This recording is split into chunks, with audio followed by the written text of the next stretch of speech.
T minus 80 seconds.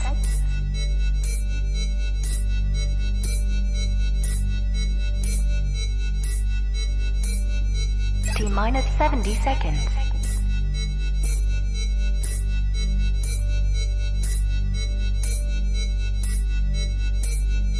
T minus 60 seconds.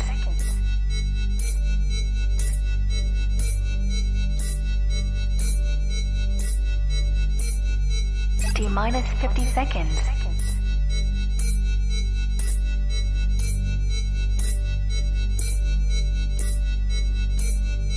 T minus 40 seconds.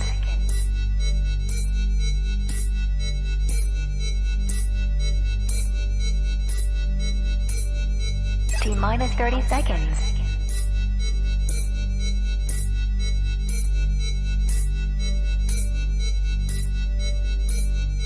T minus 20 seconds. 15 seconds.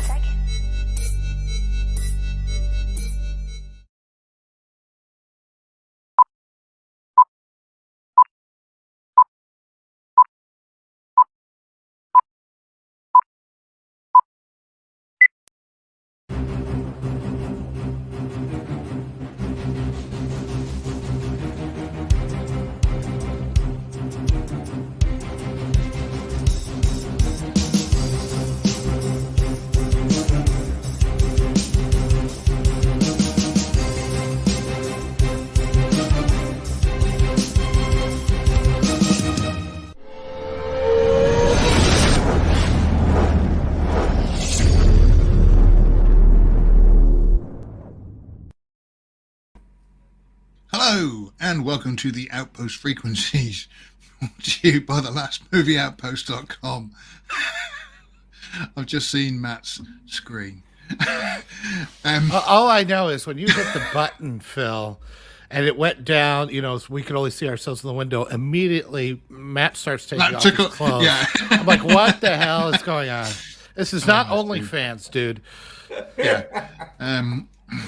Anyway, welcome to the Outpost Frequencies, brought to you by the Last Movie Outpost.com. For all of your movie news, reviews, and everything cool about film. I'm your host this evening, Boba Phil, and with us is Drunken Yoda. How you doing, mate? I have an announcement. I am a grandpa today. Hey! Not a joke. I am a step grandpa. Congratulations. My middle stepson had his baby with his lovely wife. Her name is Castile. It's a beautiful baby girl, and I am older than dirt. Well done, mate. Well done. Yeah, that's I pretty didn't good do news. nothing. Well, Well, you did originally. And make sure you tell my stepson that I didn't do nothing. when you going to see the baby? Like I don't today? know. She's very she's got new mother syndrome, which is don't get near it. Put on a mask. Look, put on this hazmat suit instead. Look, just see her behind the glass, okay? We'll do a Zoom thing. You know, it's like okay. So she could do the live stream. She could I'm do like this in on the 3 live weeks. stream. In 3 weeks, that kid's gonna be covered in candy and dirt. You know, it's like you better give that crap up pretty quick.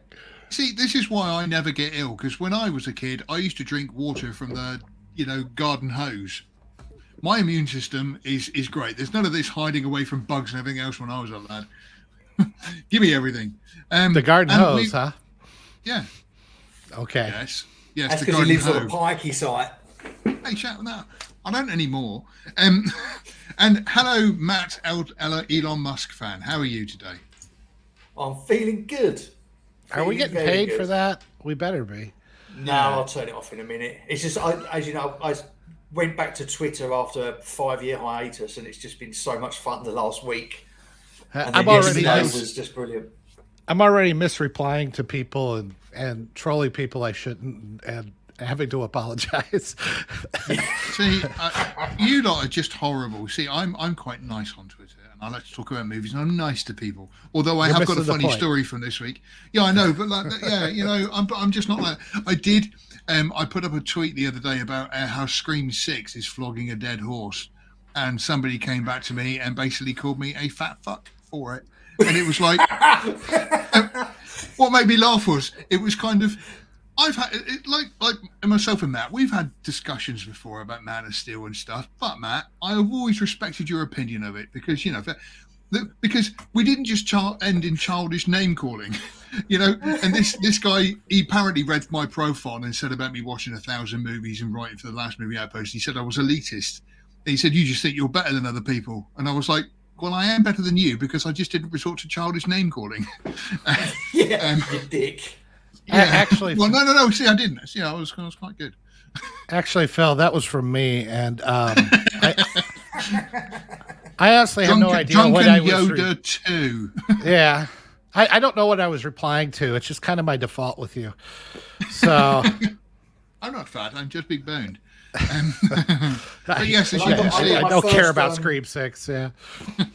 Yes, I got my first block tonight just before we come on air, which is an achievement because I've only been on there a few days and I've only got about 18 followers. So someone's obviously seen something I've tweeted and started crying about it and blocked me without actually engaging in any civil conversation. Yeah, exactly, an intellectual discussion about it. I think it's amazing that people get on there and then get the software to set up to pre-block swaths of people. It's like, why are you doing this? What's the, I could block people real easy, like everybody, by just not making the fucking account in the first place. So I don't know why you're bothering. But I think by the look of these names, he's like a Zack Snyder fan, which obviously I'm a massive Zack Snyder fan. So I don't know what I've said to upset him. Probably because you're associated with us. Well, it might be because I said Wonder Woman 1984 was a load of shit. He might have got upset about that. Speaking of being associated with people, Sean is not with us this evening because he's out hunting. You think you're better than us, Squirrel Boy? He's out looking for a great buck, which I think was a typo. But anyway, let's crack on then. So, news from the week. Anything in particular that's sticking out? One thing that I did like was this. I'm devastated, to be honest, that Margot Robbie's Pirates of the Caribbean reboot with her as the Jack Sparrow character has been cancelled, which is a real shame. It's a real shame, isn't it? Well, I am of two minds of that because I'm like, really, a female Pirate of the Caribbean? Do I really want to see that? But then they say, but it's Margot Robbie. I was like, oh. Yeah. I might have an unhealthy fixation on her, but she's my Jessica Chastain. But with it, I think I made the comment and said it's kind of a shame that this has happened because obviously every time they've replaced a female with a popular male character, it's always worked out really, really well. Why have they cancelled it? Yeah, because they came to their senses. Okay. Yeah, no shit. Well, I mean, it must have been. I mean, they didn't really sort of say why they'd cancelled it, but it must be that the fact they come to their senses because they just realise it's a bad idea. Name a single woke film where they've done this, which has been a success. How long we got? Exactly. Well, well, here's the thing. Name a woke one. I can't. Name one where it's been a success. I would say that Katie Sackhoff being gender swapped in Battlestar Galactica was a good move, given the story that they were trying to tell. But that was kind of, I want to say that was kind of before the days of where we It was are before at the moment. days. Well, I mean, some of this shit's been going on for a while. It's just been I know. radar. But I would say that was done like, oh, this will be good. We'll get another lady in there. I'm sure there was some of that. Boomer as well got swapped for an Asian woman. But I don't feel like that was done for woke reasons, or if it was, it was secondary to the story that they were trying to tell.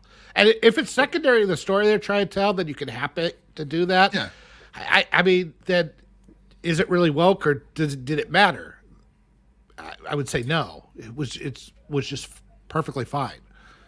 I think the difference is, Yoda. Sorry, Phil. I think the difference is when they done that, it wasn't preached about. It was just done, and they showed the women being competent and getting on with their job, and everyone very much like we've just had with Top Gun Maverick. Just get on with the job. There was no preaching involved. It was That is. fine. I was just going to say that where we live now, it is the message. Is that message has got to go across with it, and it's because it's forced. It just is. It just ruins everything as far as I'm concerned. I mean, Top Gun did swap out Kelly McGillis with Jennifer Connelly, and I gotta say that was an improvement. Just a slight one.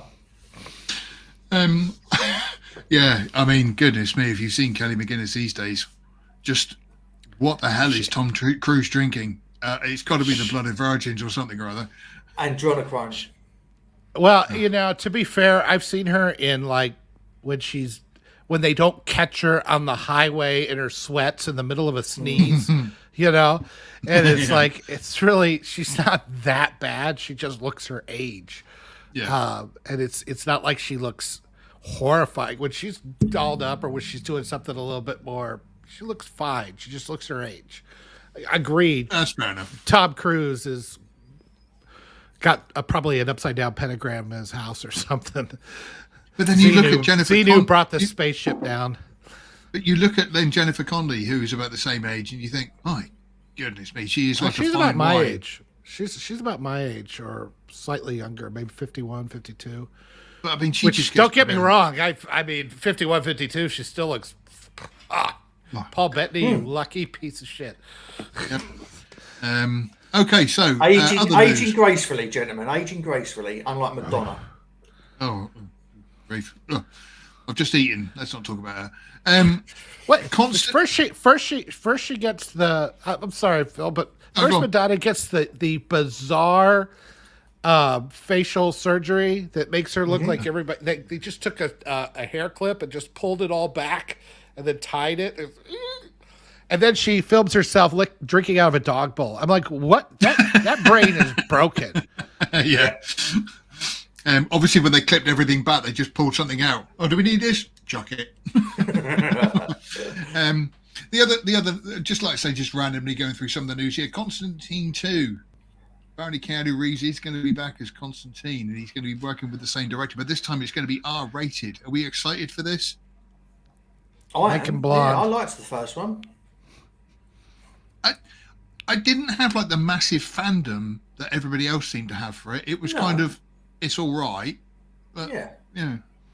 I barely remember it.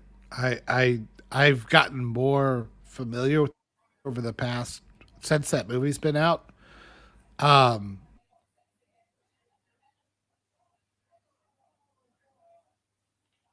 have we broken up? I can't He's hear frozen. him. Yoda, come back Froze to us. there, Yoda. Hi. But everybody went to swirly circles for a second. I was like, oh. I was saying I've gotten more familiar with the character of Constantine over the past 15 years. I'd like to see him as a chain-smoking blonde Brit at this point instead of Keanu Reeves, who I really like, but just, I mean, there you go. There's a swap that I'm not sure I'm really on board with. The dark-haired white guy for the blonde-haired white guy. I guess it still makes me racist, doesn't it? I don't remember it that well. So yeah, Keanu Reeves is, I think he's excluded from any wokeisms, isn't he? So yeah, he gets a pass because he's Keanu Reeves. I like him just fine. It's just I don't know. The movie just didn't do anything for me. Yeah, fair enough. Brendan Fraser has said that he's not going to be going back to the was it Golden Globes, wasn't it? Because I did mean to write up an article about this and maybe turn it into a video about what actually happened to Brendan Fraser. But I mean, I can't remember the details off the top of my head, but he was sexually assaulted by somebody very high up in Hollywood who said, if you say anything, I'll ruin your career. And Brendan spoke up, and so this guy ruined his career. But it is kind of nice to see him back. But he is certainly not somebody who is going to be forgiving the Hollywood illiteracy for getting away from all this kind of thing. yeah, good for him. So Someone he's in been Hollywood on with morals. Yeah, he's been on what do you call it? The Doom Patrol for a few years now. Okay. Mostly That's just the the voice, voice. though, isn't it? Yeah. occasionally they would do flashbacks and he would be in it. And it was good to see him back. He put more F-bombs in this show than I think his entire rest of his Hollywood career combined. But sorry, just gonna stick up a thingy there. Yoda, you're doing the same thing. Oh yeah. Where's the hillbilly? He lost died in the woods somewhere whilst hunting a squirrel. He got into a fist fight with a squirrel. And then this is his. Hello, Rogue Thor. Nice to always have you with us. Thank you for joining us. This is Sean's annual reenactment of Deliverance. So he's having a grand old time. Yeah, and the weird thing is the great thing about him is each year he swaps the roles. So fair play. Yeah, he's happy giving or receiving. I tell you, this year was tough. He had to take banjo lessons. Right now, he's listening to this on his headphones while squealing like a pig. Okie doke, Escape from New York. Is it going to be back again? Are we going to have another Snake Plissken film? I don't know. Do these people never learn? Do we have to? I know. It's just Snake is a product of the 80s, and that's kind of where he lives and what, and I know he did the remake in whenever it was, what, 90s was it? The 98, I think. Yeah. But I mean, the year after that New York was supposed to be a hellhole. Yeah. The first one, the sequel comes out. Sorry, Heidi's just said there he's got World Cup fever. I really don't think he has. I can't imagine Sean watching soccer at all, unless there was guns involved. He would like the hooligans though. He'd get on with them. But anyway, yeah. So we don't need a Snake Plissken film. It's just another one. Kurt. Don't get me wrong, Kurt is amazing, and he will never die because he's brilliant. But he is getting to be an old man now, and it's kind of, unless of course, maybe John Carpenter would like to swap out Kurt Russell for a younger, better woman. Yeah, I don't stop giving him ideas. I really. Plus, it's Margot Robbie. Yeah. Margot Robbie with an eye patch. Hey, she's got it left over from Pirates. This should work out. Yeah, that's true. Yeah. Spielberg is remaking Bullet, and he's cast Bradley Cooper in the main role. Eggy, I'm sure you're excited about this, aren't you? I love Spielberg, you know that, and I also think Bradley Cooper's the nuts as well. So yeah, I'm actually really looking forward to this. Is it a remake though, or is it just another story starring whatever the character's name was? I must admit, I didn't fully read up on the story, but it's a reboot, it's a retelling, reimagining, whatever it might be. I don't know whether you should touch Bullet, but at the end of the day, it's modern Hollywood. When they're going to touch all the classics up anyway. How are they going to do it with obviously the famous car scene, which they say is the granddaddy of all car scenes, chases. Yeah, yeah. How are they going to do that today then? We're riding around in their little electric cars. No gear changing. See them stopped at a station, plugging it in, waiting for it to go. Driving down the road and quickly typing in the new route direction on his sat-nav as he's going along. The car you are following has just turned left. Pull the handbrake and do a 180-degree turn. Yeah. Exactly. So I'm not too sure how they're going to recreate that unless they obviously cause a worldwide catastrophe with global warming by using actual cars with petrol in.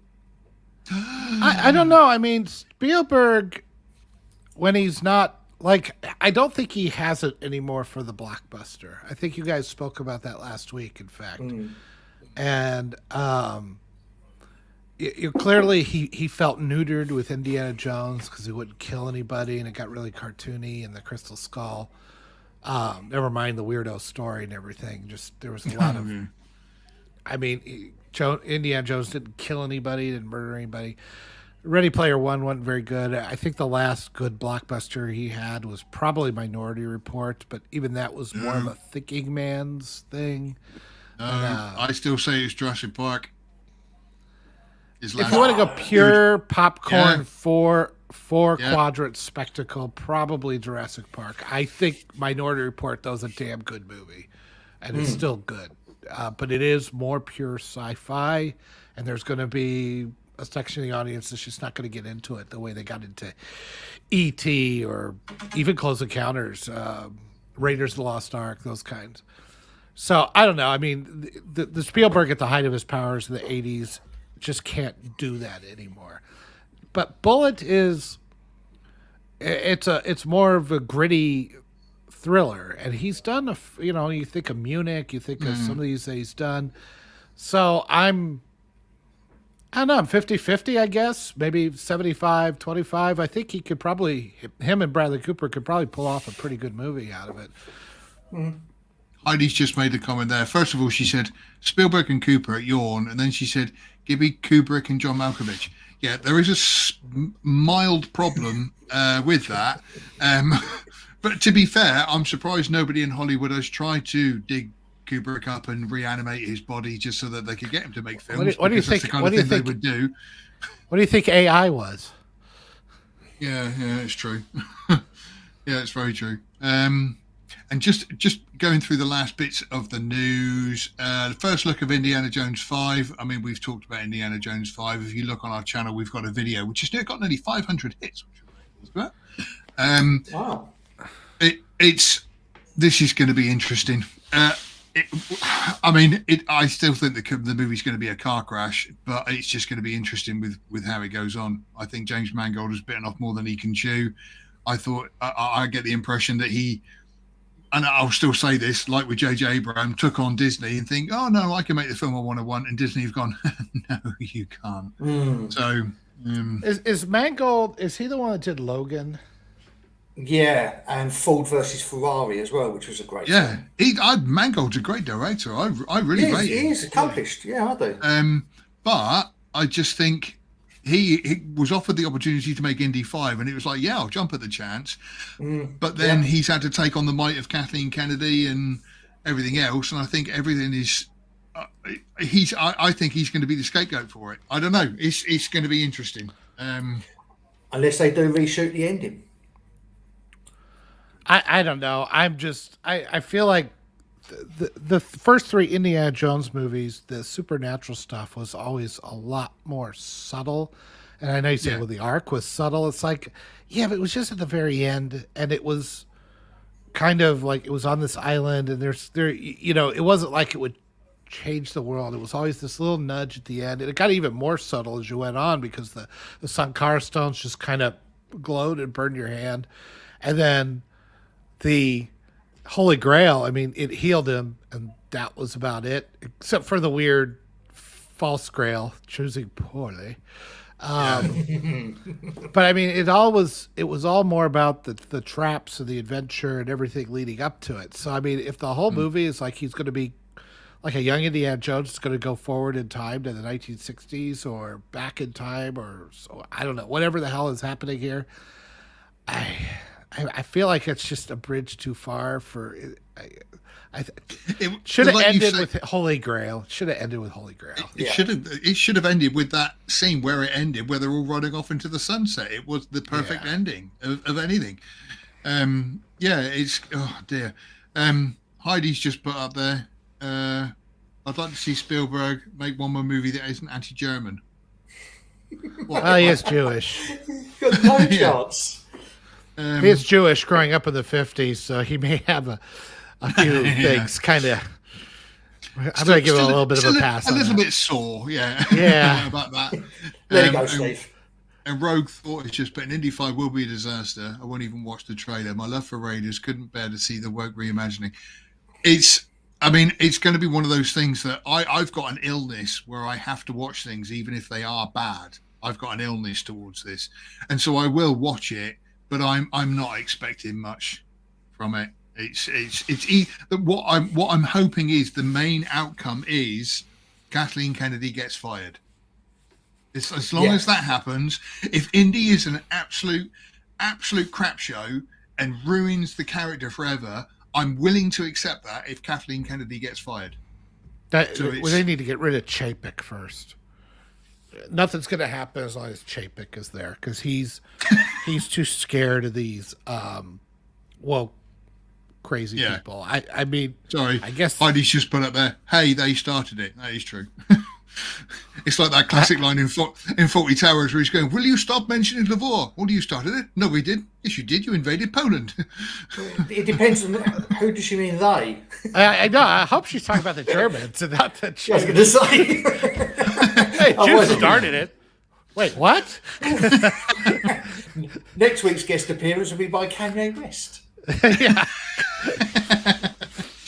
Well, at the moment, he's got no other endorsements. We might have him We'll on. probably get him on. Yeah, we'll get him on.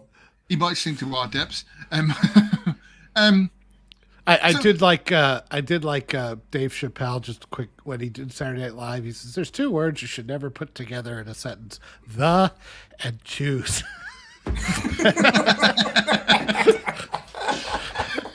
No good could come after those two words. Brilliant. He's got a point there. One last thing just to quickly mention about the news was the latest Doctor Who news.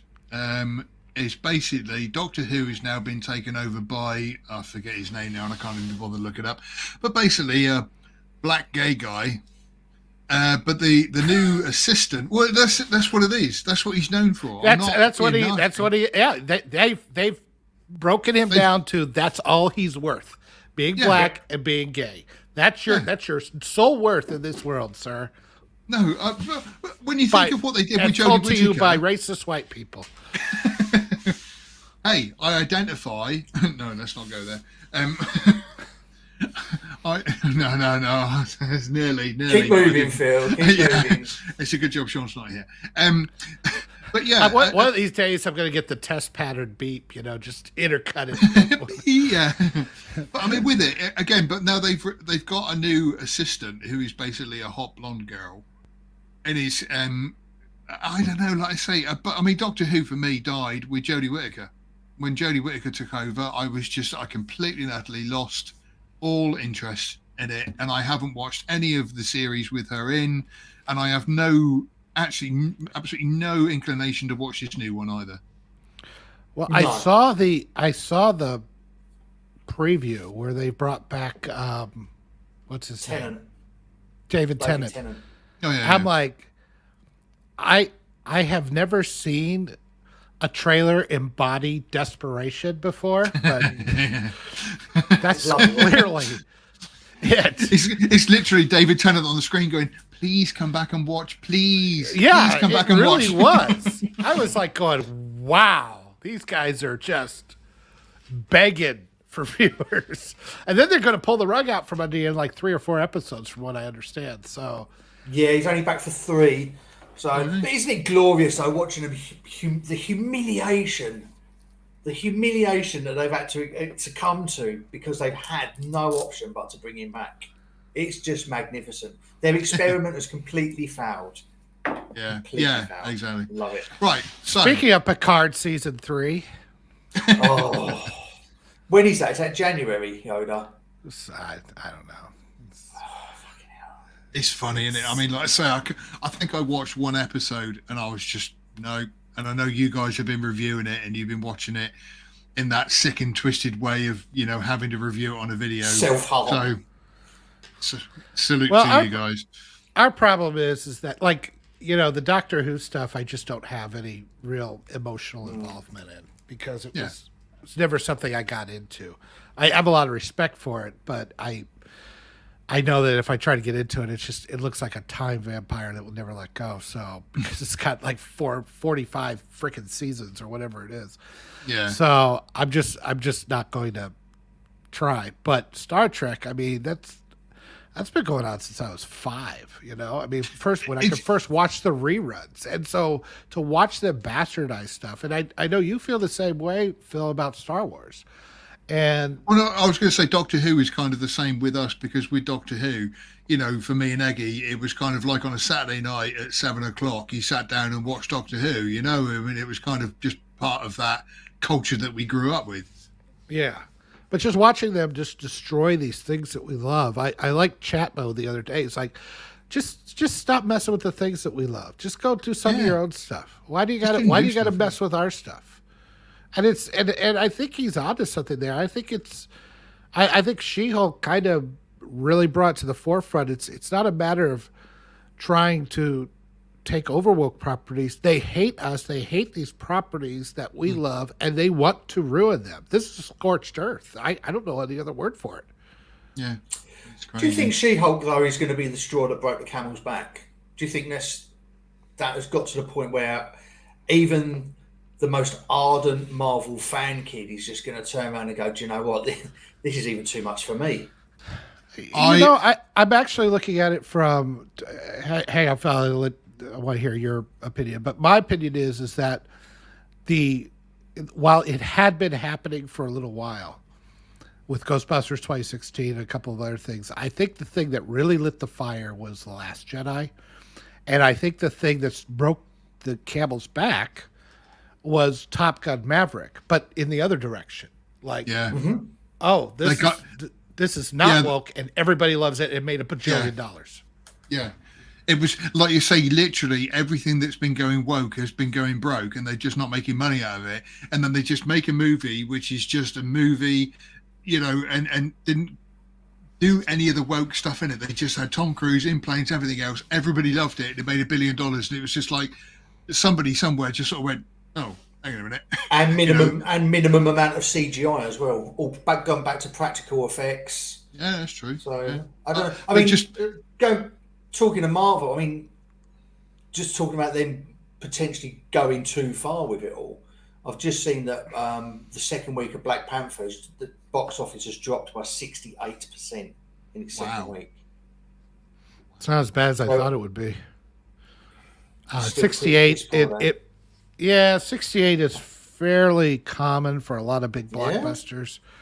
60s, I mean, that's a little high, but I've seen, I saw some drop off. What was it, the Batman v Superman? That dropped off by 73%. It was insane drop off because the word of mouth was so bad. And,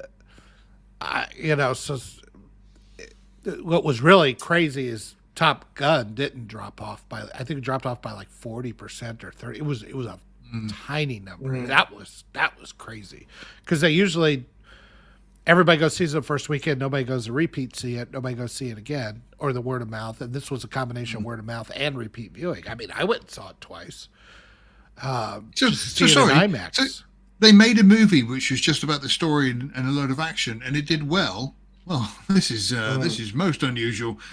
Maybe we need to swap Tom Cruise out for a female. That's the answer to this problem.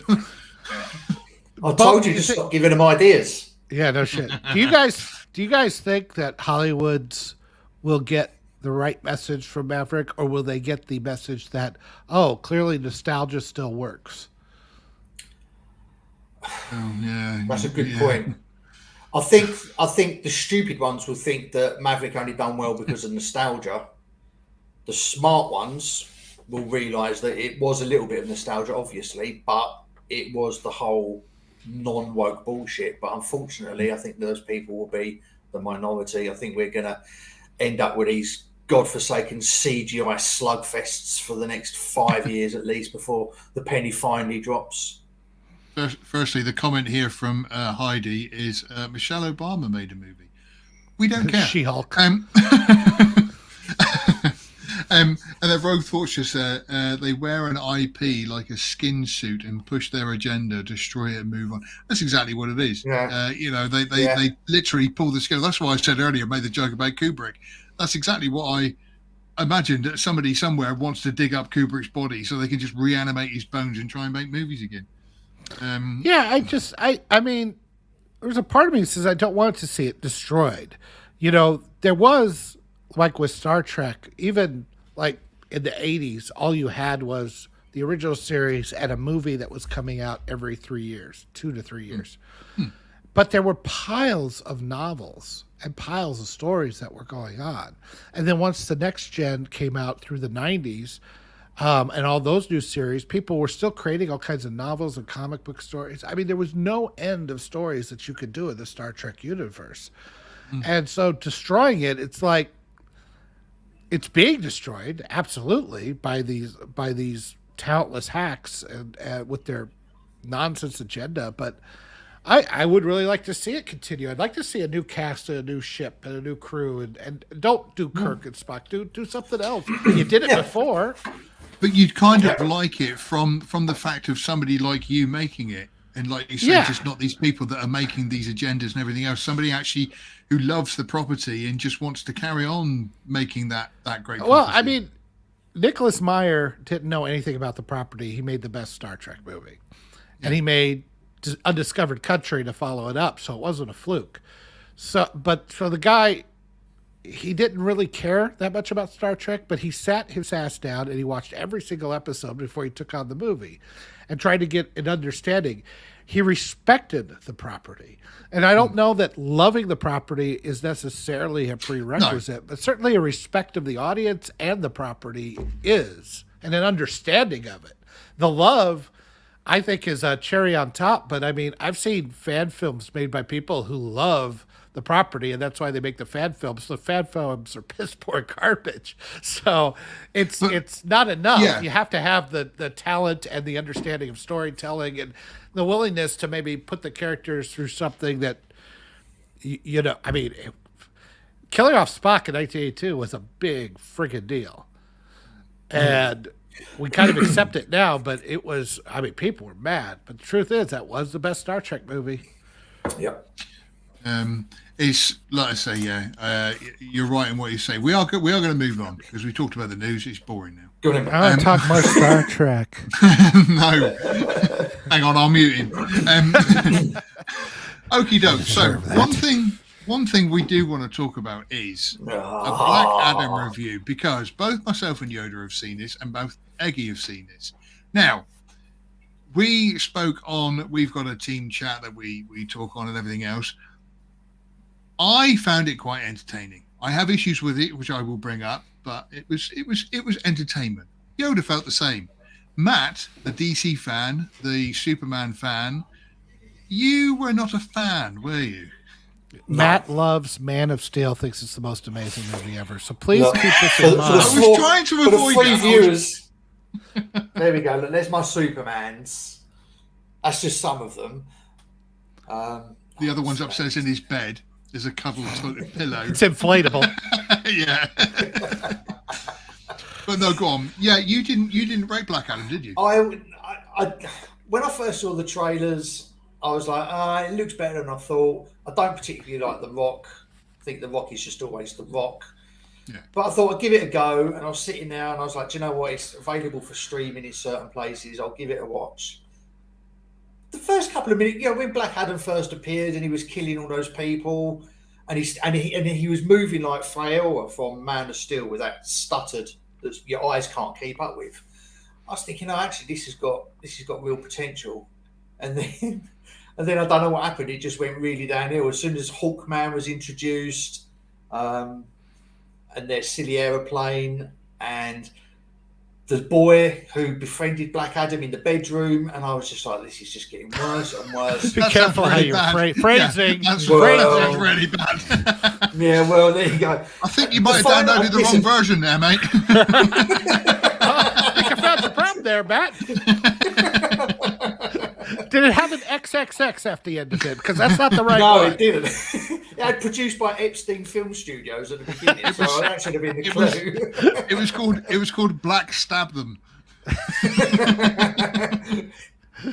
It was It's right next to Saving Ryan's Privates, I know.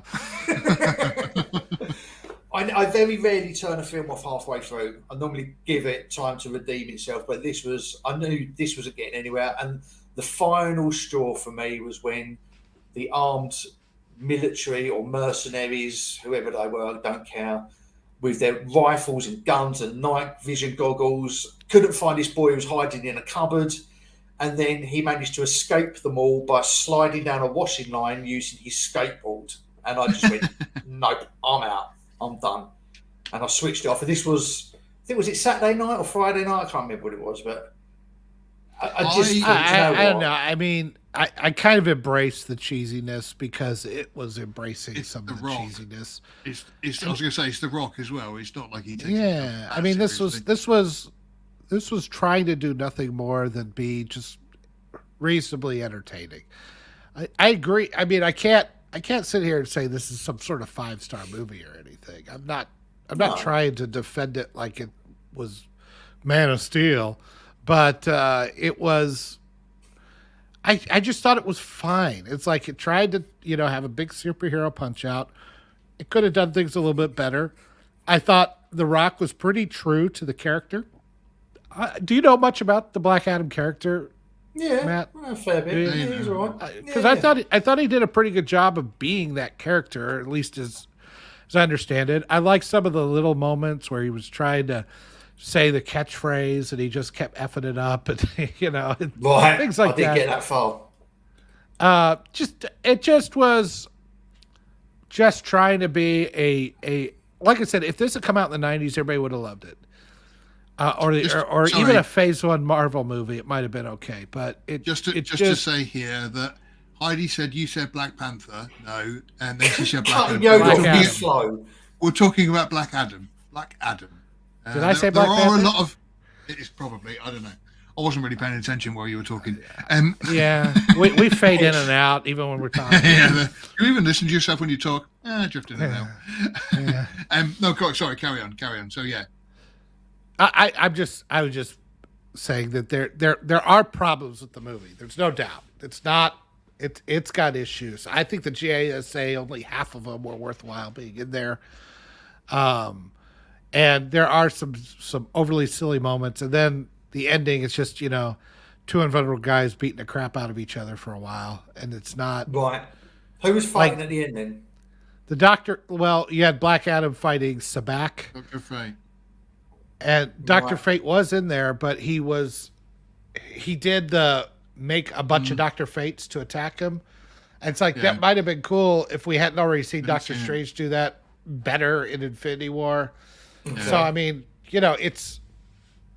it needs work, but I mean, it was good enough that would be like, okay, I could see him in this new DC universe, and there could be some fun there, especially if his philosophy versus Superman's philosophy, and they come to blows. There could be some interesting Obviously, things that's there, going to as have long to as happen.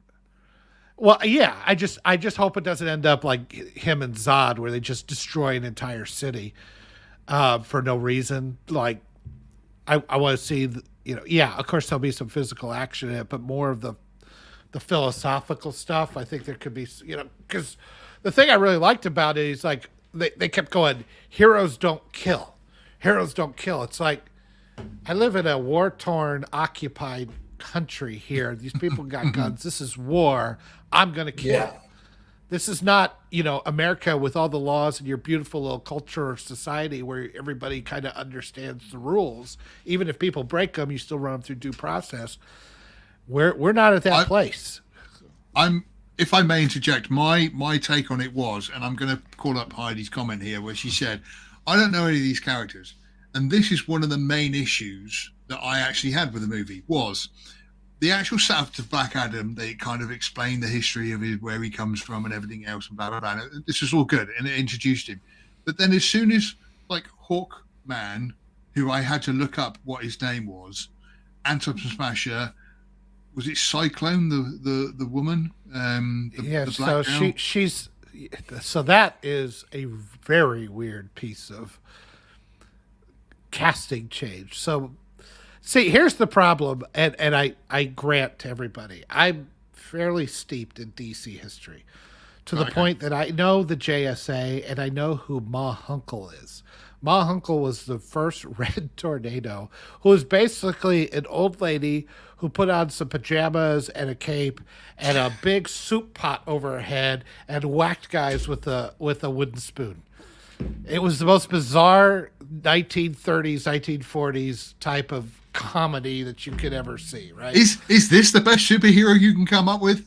Yeah. So she had the name. She had the name Hunkel. That was her last name, I noticed. I was like, oh my God, they're I assume they're race swapping her.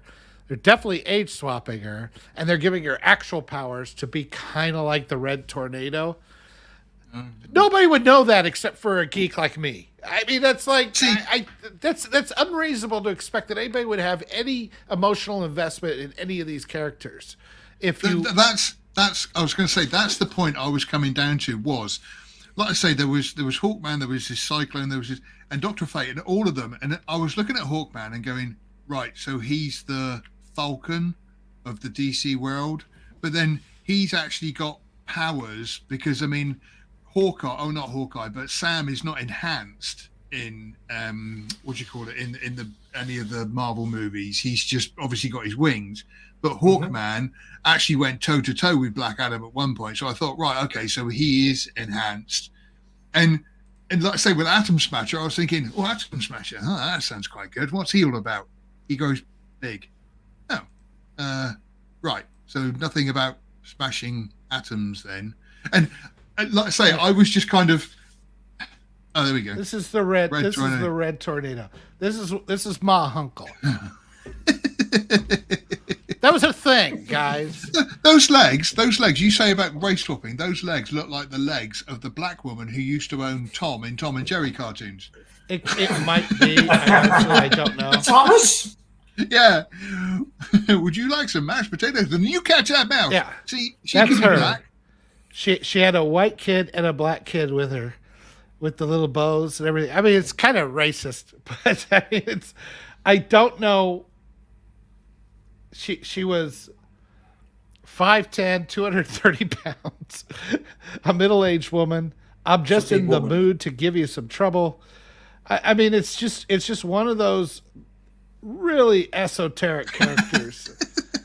Sorry, the comments there. She owned Tom, but who owned her? That's really racist. Yeah. Anyway, you had to put that up there, didn't you? We just got demonetized. I'm living through this. I'm living through the Sean's not with us, but he's here in spirit, is what it is. But yeah, so like I say, probably because he got blown away by one of his fellow hunters. But yeah, because I didn't know who any of these characters were, I wasn't invested in them. And the setup of Black Adam was good, but the rest of the characters, I was kind of like, right, so who's this? And like I say, I had to look up who Hawkman was. Yeah, and but Phil, that shows you how shit the film is, though, because I bet you didn't know any of the Guardians of the Galaxy, but I bet you enjoyed it. I said that overall, I still felt the film was quite entertaining. It had its issues, like I say. The kid annoyed the hell out of me as well. The kid, trying to set up the catchphrase and everything else, I think was bloody stupid. And it didn't need to do that, because I think a lot of it was quite. I don't want to say seriously toned, but it didn't need that comic element. Like you say, the bit when he sat down with his skateboard, I was like, yeah, just like in real life. That's how you do things in real life, It was particularly in the woods cringeworthy. That's how bad I thought it was. It was, but overall, I watched the movie and I was entertained by the whole thing, and I did think to myself, yeah, I quite enjoyed that. It was all right, and it wasn't as bad as what I thought it was going to be, and it had issues. Maybe we've been beat down, Phil.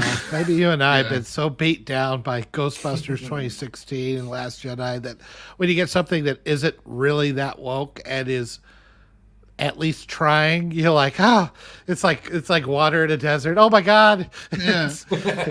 Yeah. It doesn't make me want to kill people. Yay. This is actually camel pee, but I'll drink it anyway. Oh, it's not too bad. Tastes like cider. Because it's not camel shit. That's great. But no, like I say, I thought it was. I did think the photography and the special effects and stuff were spot on. There were some shots. I really liked them. In some places, they were great. Like a cartoon. There was some very good moments, and then there was some obvious compositing. It was dodgy. It was some was good, some was very, very good, and some of it was stuck out really badly. It's funny because I watched it and I did think to myself, "Oh, Batman likes this," and then when you said you hated it, it was really. I think it's very obvious over the last nearly a year I've known you guys, me and you feel like we have complete opposite ends of the spectrum when it comes to likes and dislikes. Yeah, absolutely. That makes me the wild card. You're kind of in the middle, Yoda. Me and you, we tend to agree more than we disagree, but we obviously have instances like this. You never know which way I'm going to go. Exactly, keeping us on our toes, mate. That's right. I thought the same thing, Matt. That it's weird because I like really good movies and you like really crap ones. So yeah, we are. Well, that's very true. That's very true. Well, the prime example is, I liked the Batman. I really liked the Batman. You hated it. I don't think you liked it either, anyway. I don't remember. I wouldn't say I hated it. I just didn't enjoy it at all. I didn't think that there was nothing about that would make me want to watch it a second time. I remember sitting in the cinema and just, oh god, I was transfixed for the whole bit. So that's I like my superheroes dark and gritty. The Batman, Man of Steel. I like Carnage and everything else.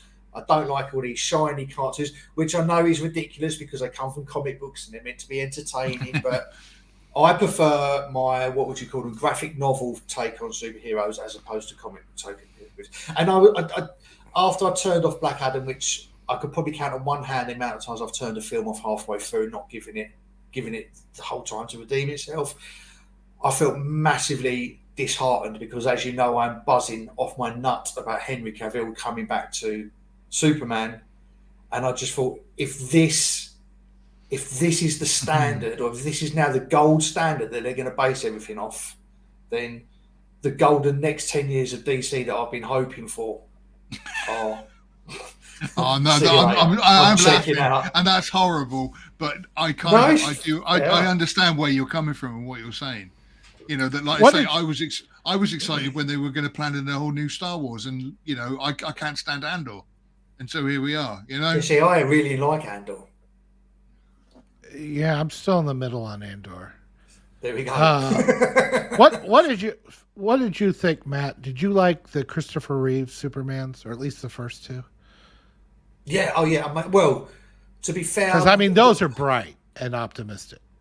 Yeah, they are. But I was four when. The reason I'm such a big Superman fan and a fan of movies is because of Christopher Reeve Superman. It was the first film I ever remember seeing at cinema. It probably was the first film I seen, and I just fell in love with the whole thing. And when I saw this man flying and bending steel and everything else, it just blew my tiny mind. And I can still watch Superman the movie now. I still probably watch it 3 or 4 times a year now, and it's one of those films that I kind of revert back to being like a young 5-6-year-old kid watching it. I watch it with that amount of. Look, I've got Superman tattoos all up my arm. I've got the whole. I'm fully invested in Superman and DC, so I understand. I just don't like. I agree that you can't make that cheesy movie again. I wish they could, but I do think that making Superman into Batman is a mistake.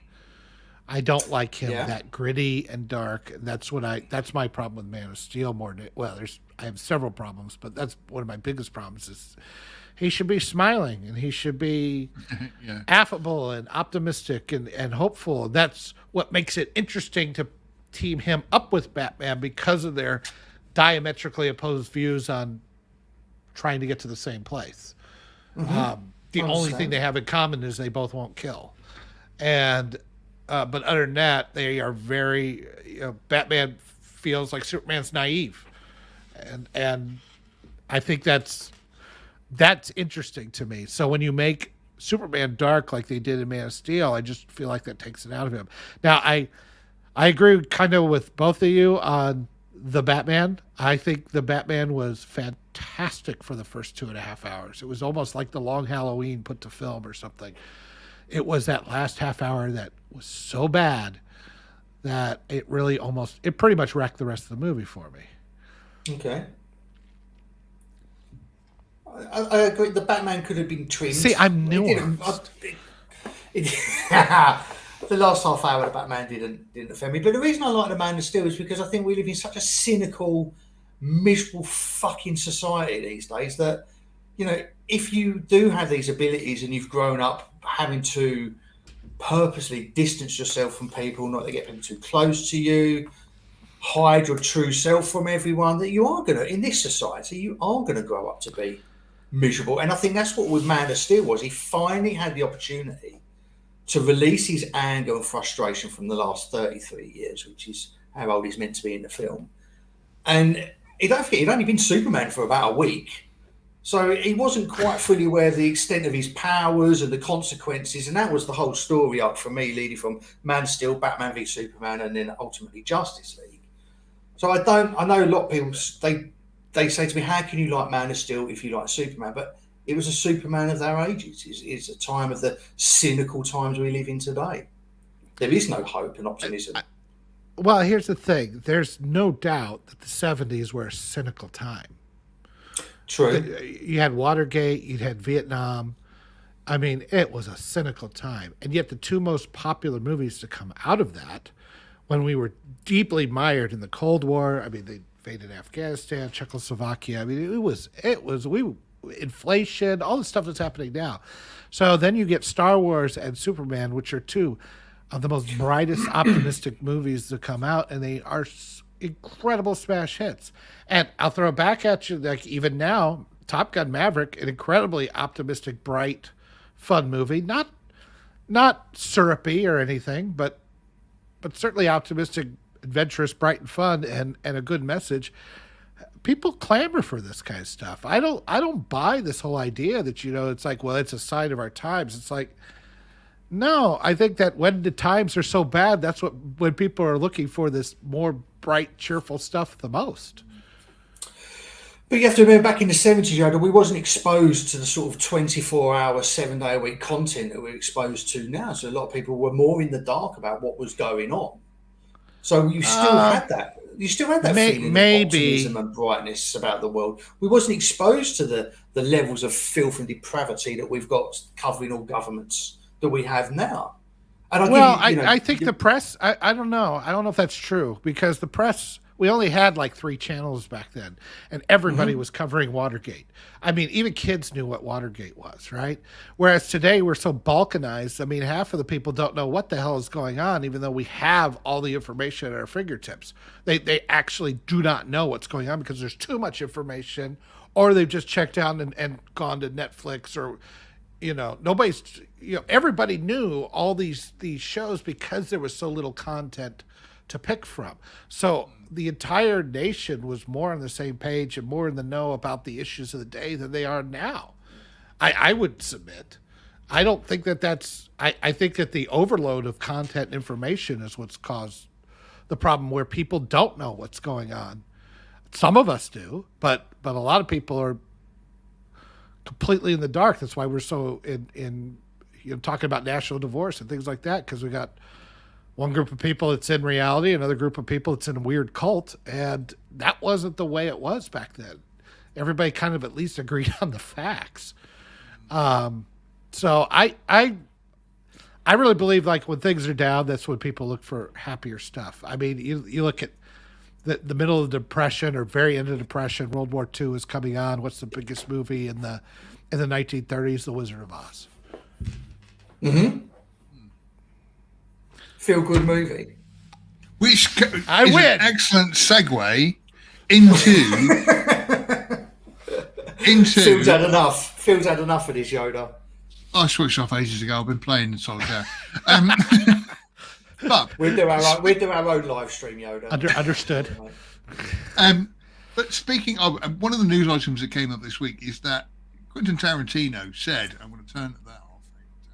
Quentin Tarantino said that we are living in kind of one of the worst droughts of sort of cinema storytelling, as opposed to say that he said the 1980s. Now, I completely and utterly disagree with him on the 1980s, because, my goodness, that was a time when, so many great movies were made.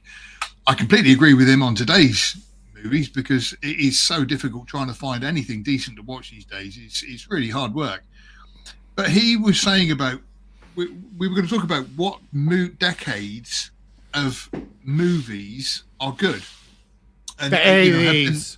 And the best. Well, that's answered that. Thanks for joining us here. No, right. So we're going to start with the 1950s. We're not going to go back too far. The invention of the camera Well, if we're going to go, caveman paintings were the first form of cinema. No, so You're leaving out Birth of a Nation, man. Come on. That's easily the best one. But with it, I mean, I've just looked up the top 200 movies of the 1950s. So just to read off some titles: Seventh Seal, Seven Samurai, Vertigo, 12 Angry Men, Some Like It Hot, Powers of Glory, Sunset Boulevard, Singing in the Rain, Streetcar Named Desire, On the Waterfront, Rear Window, Bridge Over the River Kwai. I mean, that'll do for now. The 50s was a pretty good era for movies. You know, you had some great films that came out which have stood the test of time. So let's.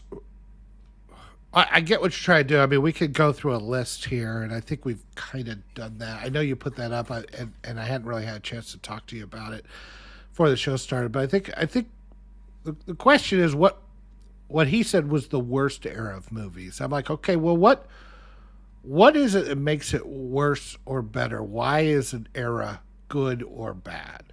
I think we could define this current era movies, which I guess to be fair is probably for the last 6 years, 5 years. So it's hard to say is it the 20s or the because they don't these eras don't neatly fall into every decade, right? So I'm thinking, well, what makes it a bad era? And I think, like for the 50s, I think Tarantino is thinking about there was a tremendous amount of schlock that came out as far as B movie sci-fi, right? See, like which the 3D to me stuff. completely negates his argument because I loved those B movies and stuff. Right, but what I'm saying is that his idea of a B movie is the schlock that came out in the 70s, the grindhouse stuff and everything, where everything in the 50s was really kind of squeaky clean, and it all basically was, you know, communism bad or watch out for nuclear power. Now, I'm just trying to get into his head here. I'm not trying to make an opinion one way or the other. So I think what he rates is that there was so much experimentalism that was going on in the 70s, which I agree with. There was, and it is what begat.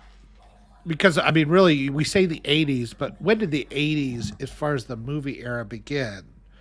I would say a good argument can be made of either Jaws or Star Wars. Because after that, you had Superman, you had some It's interesting funny because things when you come out. say Star Wars, you kind of think to yourself, you know, if you weren't in the know, you'd sort of say, well, that's 80s, isn't it? And like you say, it's kind of, you could kind of think of that Only as the that last kicking two. off. Yeah, but you know, that's kind of kicking off that 80s era type of thing. So I mean, what would you call so rather than blocking it off into eras based on decades, like I look at from 1975 to 1993 as the Spielberg era of movies. That's how I see it.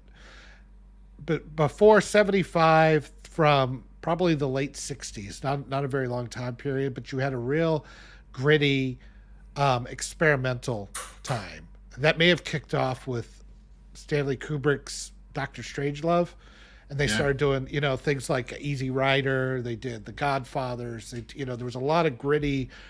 They weren't crowd pleasers necessarily. They were excellent movies. And you also got into a lot of the grindhouse. There was more nudity and gore was starting to really hit. Texas Chainsaw Massacre, things like that. Before that, it was a much more innocent time, like from 65, from like almost like I would say probably the mid 40s through 65 was everything was bright. First of all, you had the musicals, the westerns, and then you had all that sci-fi stuff, but they were all kind of they didn't go too far from that Overton window, right? They weren't pushing those boundaries. So I was trying to think about this. Like when you say eras of movies, I don't think we would break it up into decades per se. Because I think when the Spielberg era ended, we got into I would say from 94 to, I'm going to say 2008, we got into more of the special effects blockbusters, but a lot of dumb stuff. But there was a lot of good stuff too. You had The Matrix, you had Lord of the Rings, you had Harry Potter. You started out the IP era. 2008 on, I consider the Marvel era. I mean, let's face it.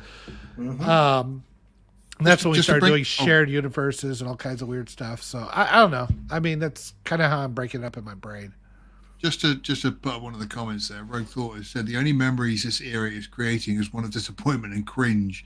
On the rarest of occasions you find a small gem might be found. This is what I find, that, you know, going through some of the modern movies, is nothing that I think to myself, oh, you know, I can't wait to see this. It is just kind of now and then, like you say, something pops up and you go, oh wow, that was actually really decent, you know, and that was really good. But the rest of the time, it's just stuff which is kind of just instantly forgettable. You kind of watch it and then just completely. Well, I think Ghostbusters 2016 is probably the high mark of the beginning of the woke era of movies. Yeah, exactly. And that's right now. Yeah.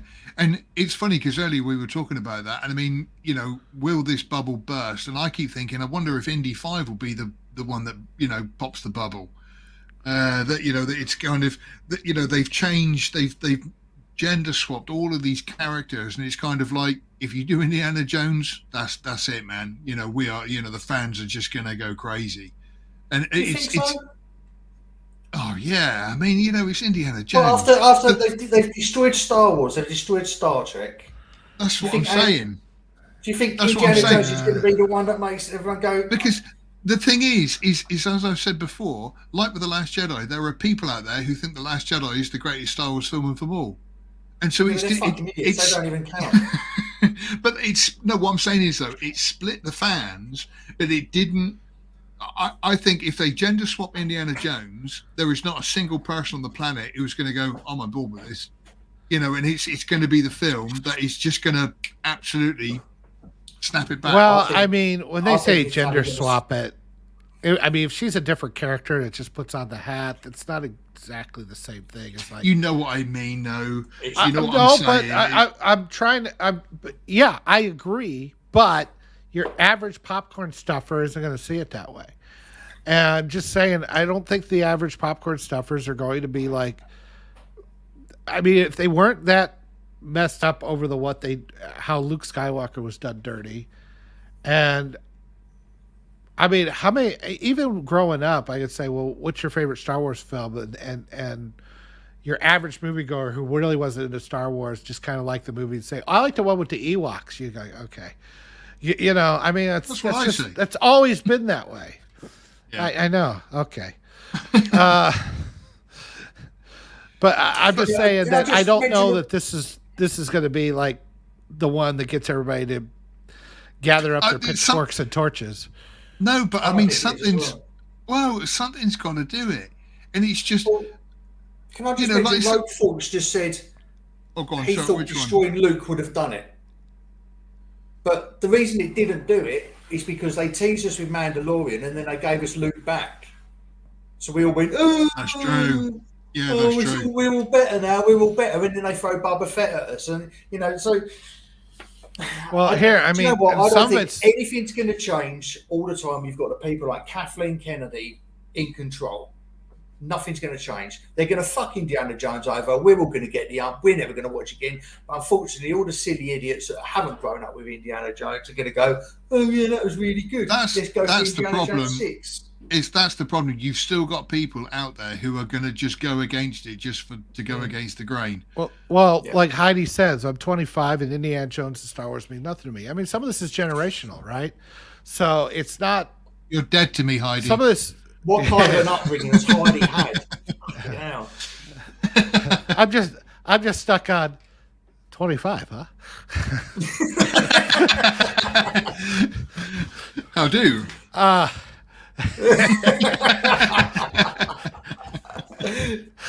the creep factor just went to 10. I told you, I am embodying Sean. I am embodying Sean. I never Me Too'd the audience, but this is the first. No, I think she's got a point, though. I mean, it's like, what is the thing that would, like, for my daughter, she's already irritated at what they're doing to Harry Potter. Now, I enjoyed the Harry Potter movies fine, but I haven't really gotten into the Fantastic Beasts movies, but they don't they don't bother me. Like if whatever they do in those movies, it's like I just won't watch them because I'm not of that generation. But for my daughter, it's a huge deal. She's really irritated at what they're doing to Dumbledore and all this other stuff. So I think it's kind of, it's got to be, like, I don't think it's like this one thing that's going to do it. It's going to be like all these properties are getting screwed, and it's going to be like we're going to find common ground because the Star Wars people are going to link hands with the MCU people, with the Harry Potter people and everything and say, yes, it's all bad. You're destroying this thing that I love, the Doctor Who, the Star Treks, whatever. And it's just going to be finding common ground across all these different properties. I don't think it's going to be like this big bag. It's just going to be building up and building up. And I think we're getting there, but I don't know for sure. That's that lovely young 25-year-old Heidi's just made a point. But she said you guys grew up in the big cinema era, but with on the stream your own adventure. And I think this is a huge thing that back in the day, yes, we had the video stores because you mentioned there, where is it? Oh no, there we go. I had more fun recording cassette than I did watching a stream. The old videos and stuff like that. You have more fun in the video store and not. And like I say, but when the big movies came out, it was a huge thing. When Superman came out, when Star Wars came out, when all these movies came out, it was a huge thing. And at the end of back in the UK, particularly, we had 4 channels, back in the 90s, 3 back in the 80s. And so you had 3 channels, you had video recorders and stuff, but when the movies came out, it was big. Nowadays, there is, you are literally bombarded with literally thousands of channels of stuff that you can watch. But these things are let's sum this up here then, Phil. Let's sum this up because Heidi's put here, you guys grew up in a big cinema area, but we're in the stream your own adventure movie. Then later on, she comes down, where is it? Blah, blah, blah. I'm just saying you want the past, but that's gone. But okay, if it's gone, then your generation, Heidi, and these people that come in, need to leave it alone in the past and stop regurgitating it to suit your needs. Point. This is your fault, Heidi. You're saying that we live in the past. Well, we're living in the past because these people like Kathleen Kennedy keep going back to the past and taking everything that our generation created and made wonderful, and then you shit all over it to make it your generation stuff. The best solution for everyone is leave our stuff alone and invent your own stuff. Stop taking Star Wars and Luke Skywalker. Stop taking Indiana Jones. Stop taking Jean-Luc Picard and create your own shit. Well, that's the crime, isn't it, Matt? They are, and they're raping our past. It's as simple as that. It's like George Lucas ruined my childhood. Well, they're doing the same thing. My parents could talk about things like Howdy Doody, The Lone Ranger, and the things that they grew up during the Boomer era, right? Some of the movies that I remember my mom telling me how much them scared her in the theaters and that kind of stuff. And then we, the Generation Xers, we talk about all the movies that we saw in the 80s. The point is that every generation had their own thing that they remember, and maybe had an occasional remake or something, but it was not to the detriment of original content that was coming out to create our own voice of our generation. Yeah. This poor Generation Z, they don't have a voice. They don't have that thing. The closest maybe is Harry Potter, but I'd almost put that as more of a millennial thing than I would a Gen Z thing. I mean, Harry Potter came out before my daughter was even born. So I look at, where's the original stuff? I mean, you say, well, the MCU is like they never did that before. It's like, yeah, but they're doing it off of characters and stuff that started back in the 60s. And it's like, where's the thing that my kids could say that's ours, that the grown-ups, they didn't understand it, that was our thing that we loved? I feel bad for them. I really do. I think it's a crime what they've done to this generation. Rogue Thought has just said there, I'm not wanting the past, kind of the point. I want new characters, new ideas, to stop mining the old and turning it into crap. This is the point I made. I mentioned it earlier about Scream 6. How people are excited to see Scream 6, and it's like, it's the 6th one. Why are you excited about seeing Ghostface running around stabbing people for another 2 hours? Well, you've just had it with Halloween Ends. I mean, what was the first one? Was out in the 70s, wasn't it? And we were we're the 2020s now, and they're still digging up the Halloweens. And you're right, Yoda. I do feel sorry for this generation. I feel sorry for Heidi's generation because Hollywood are giving them nothing. They're giving them nothing. They're trying to get them to love the stuff that they loved growing up. You know, they're not giving it to them, Phil, because they're taking the stuff that we grew up in and they're fucking it over to such an extent it's not the same thing anymore. No, but this is what I'm saying, that, like I say, I feel for Heidi's generation, but this is exactly what I'm saying, that they grew up on Indiana Jones, so it's kind of like, oh, we've got to give the new audience Indiana Jones, but it's the new audience, and they love, gay pride and trans and all this kind of stuff, so we've got to do that with Indiana Jones to make it appealable to them. And it's like, but you've been trying this for the last, 5, 6, 7 years, and it's not been working. When are you going to realise that all you're doing is, I thought somebody said about Andor, that if you sat a kid down and say, I think it was Yoda last week, oh, watch Andor, this is Star Wars, it's great. If you got them to watch that and then said, do you want to watch the original Star Wars? I think so. Because it's long and drawn out. It's not that Star Wars adventure.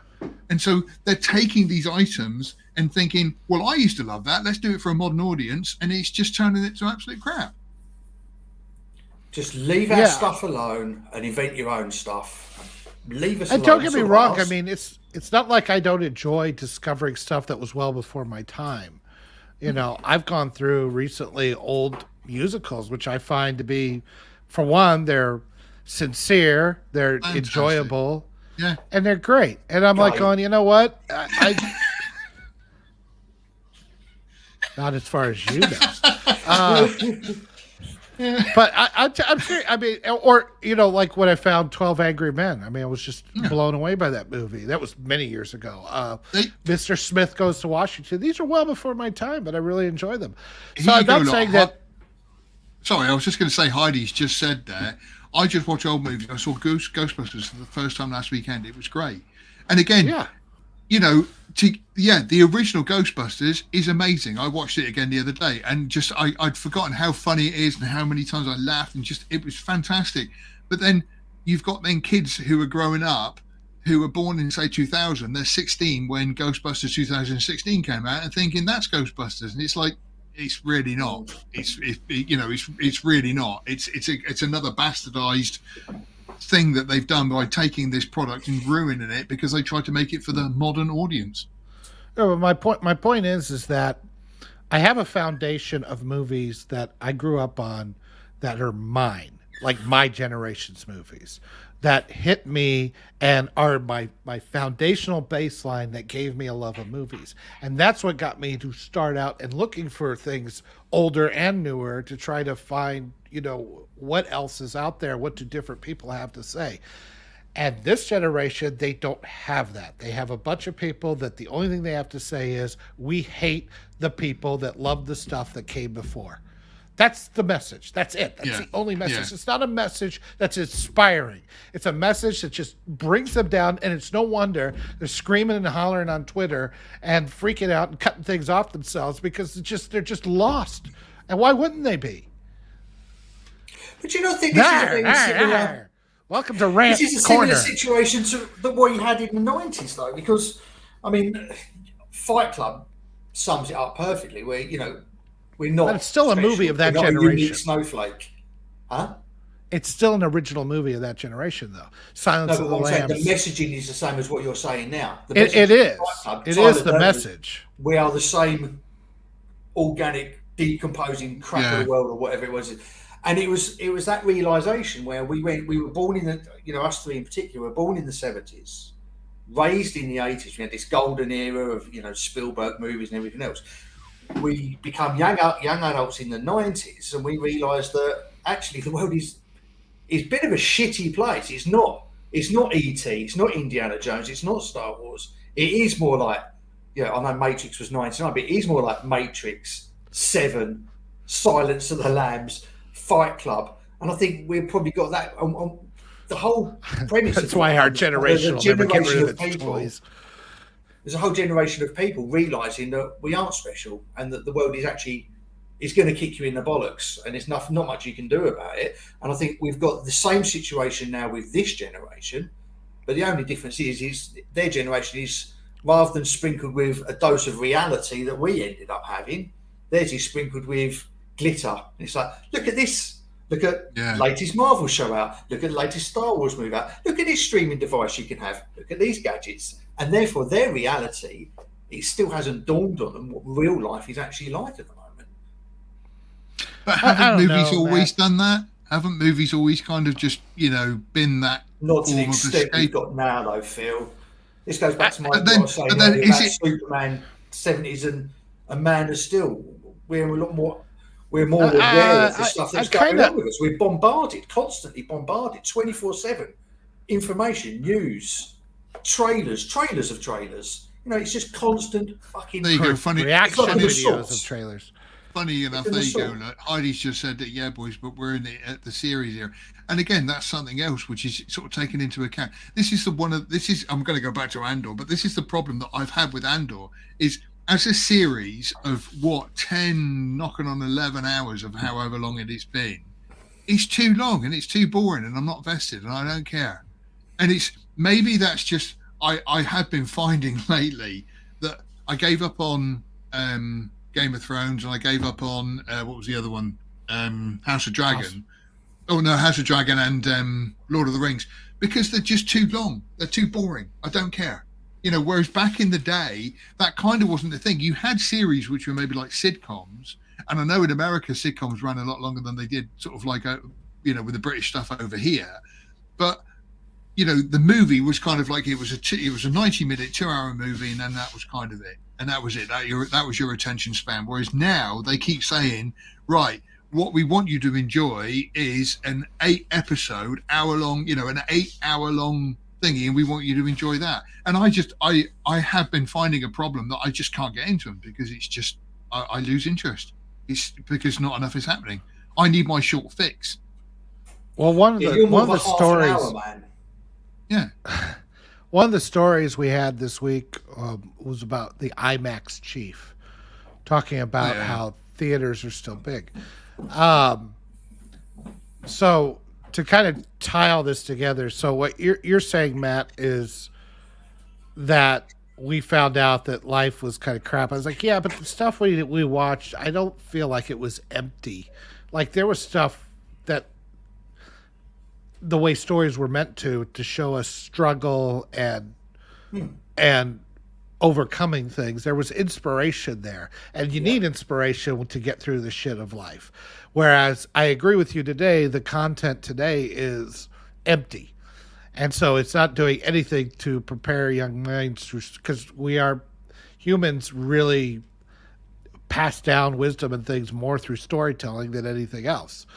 And when you give them empty content that is basically the fast food of entertainment at this point, they're not getting anything out of it. They're not building that somewhat of a foundation, rightly or wrongly. There's nothing there to teach them any of these ideals that storytelling used to do.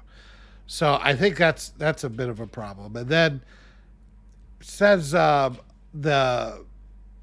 the series. Yeah, I mean, I think that what the IMAX guy was saying is that what you're saying, Phil, is that there's so much out there and it's tough, and some of it's really long form and you can't get into it. It's also very niche. I think Heidi or somebody on there, maybe it was Rogue, said there's a niche out there. A lot of things are very niche. I agree with that. Like, so things get very balkanized. The movie theater is still like the one thing that, at least in our cultures, that everybody will probably do, because it's more than just sitting down and finding a piece of content. It's a social activity. You take your date out to it. You take your wife there. You do it in Netflix and chill. Netflix and chill. Yeah, but now so you actually have. My point is that you actually have to make an effort to see a movie, and it's in a venue. Yeah. It's in a venue that most people don't have in their houses, even the best home. No, sorry, I see what you mean. Yeah. So it was an event. All your mates would meet at the pub, and you'd get ready to go and see a film, and you'd sit there chatting and laughing and everything else. And like you say, it was an event, wasn't it? But I still think that the movie is still that. Maybe not like it once was, but the theaters still make money. I mean, Top Gun made $1 billion. Okay, so everybody was going to see that, and it's still a thing that kind of is like the one thing left that ties the culture together that everybody can, at the very least, have heard about or talked about.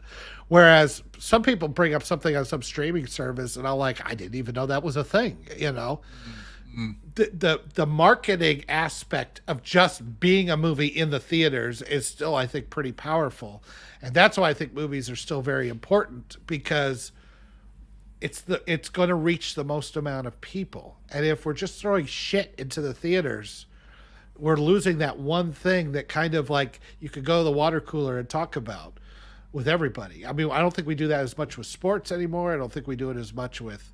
We certainly don't do it with the World Cup. So we only have. Well, nobody cares about soccer.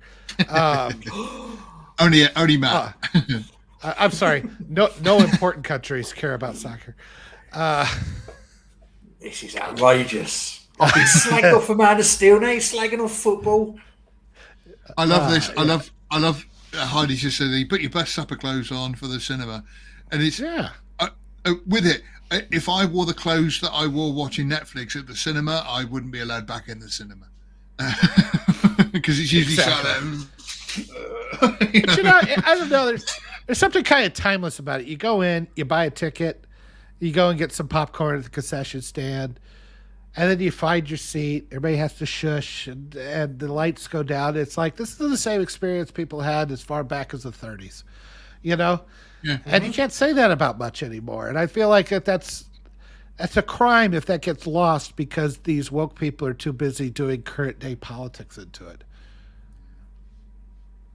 Well, that's the whole problem, isn't it? If you go back to what you were saying, Yoda, about optimism and inspiration, we had the inspiration because we grew up in the 70s and 80s. We had the inspirational films. These lot don't have inspirational films. They just constantly preach to all the time. So every film they watch is about global climate change or transgenderism or homosexuality or politics. Something else. Something else. It's just, they don't have the inspiration that guides them to make them want to achieve more. That was far too scary. Yeah, sorry. There's something else which is just sort of sprung to my mind, but do you think it's made a difference now that you can, when you book a cinema ticket, you book exactly where you're going to sit? Because I still remember the days when you had to queue for the cinema and it was kind of first come, first served, you got the best seats, everybody else had all the crap seats. And I know the last couple of times I've gone to the cinema, me and my mate have gone, and we look at our clocks and go, right, it starts at 8 o'clock. We don't have to get into there till 25 past 8 because there's going to be 20 minutes of adverts. We know where we're sitting. That's a good point. And I'm thinking, I remember they showed Star Trek 1, 2, and 3, I think it was, at a local cinema to us. And me and my mate went to see it for the afternoon. And I remember queuing up, and there was loads of other nerds there, and we were chatting and laughing, and there was a whole experience. If we just met a whole bunch of people, but we were at the front of the queue, so we knew we were going to get the best seats. That's kind of missing these days as well, isn't it? Yeah, that's a good point. Never thought about that before.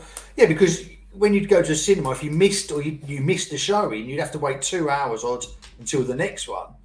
So you'd kind of build up friendships with people in the queue because you'd be standing in the queue with them for 2 odd hours. Like I said, now you go to the pub or you leave 15 minutes before the film starts because you don't want to see the trailers because you've watched them all out throughout the week on your phones or whatever. I disagree with watching bloody adverts anyway. I hate watching bloody adverts anyway. I'm paid to be there. Why am I watching these things? I do like the trailers ahead of time, especially if I haven't seen them before. I don't like the adverts. I do like the assigned seats, though, I got to admit. I pick out my seat. I can do it online. That's a bit of an improvement for me. It is good. I'm not saying that, but what I'm saying is I miss standing in a queue with a bunch of people and then just having a chat and a laugh. And yeah, I mean, like I say, I do remember with Star Trek seeing 1, 2, and 3. And there was like a bunch of other people there, and some had Spock ears on and all this kind of stuff. And it was just like, oh man, this is great. This is. I stand in line with a bunch of smelly nerds who have been camped out there all that. You're really building this up here, Phil. You don't even have to queue for drinks and sweets anymore because, I mean, my local Odeon, It's all done on the app. So you book your ticket and you book your food there and then. And when you turn up, they scan your phone, your QR code on your phone, and go, right, you've arrived. And then your food's already got a number on it anyway. So you walk in, they go, right, number 23. And you go straight up and pick. There's no. And then you go in your cinema and you sit down in your pre-designated seat, and there's no interaction with other people. We are so secluded now. Matt, I didn't realise that you were rich. I sneak food in. I don't buy them at the cinema. That's mental. All right. I'm not made of money. Bloody hell. No. You know. You'd like 3 pieces of popcorn. That's going to cost you twice as much as you just paid to watch the film. I'll take my own sweets in. I'll still buy a nice big bucket of Coke. Like, you can't be taking your cans in. That shit. I tried to buy some at the theater, but they didn't accept my mortgage application. So,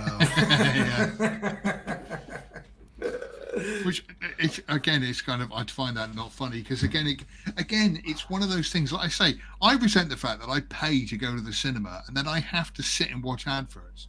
On Netflix, I don't watch adverts because I pay for the subscription. Film 4 over here, we've got a TV channel called Film 4, and they used to have it on a monthly subscription. I was quite happy paying for that, and then they said, "Oh, it's going to go free," and I was thinking, "Oh, right, yeah, because we're going to have adverts." And again, it's kind of, oh, seriously, I don't want to sit there and watch a film and then just have. Do you want me to teach you a trick? I'll teach you a trick. Watch the program 15 to 20 minutes after it started, and that way, all the adverts you can just fast forward them. Or just stream them from somewhere else. The film 4 over here keeps saying it's the biggest free streaming service. And I'm thinking, it's not free though, is it? Because I want to sit down and watch a 30-minute program, and I'm not going to get 30 minutes of program, am I? Because I'm going to get adverts at the beginning, in the middle, and at the end. So actually, I'm only getting 20 minutes. It's called...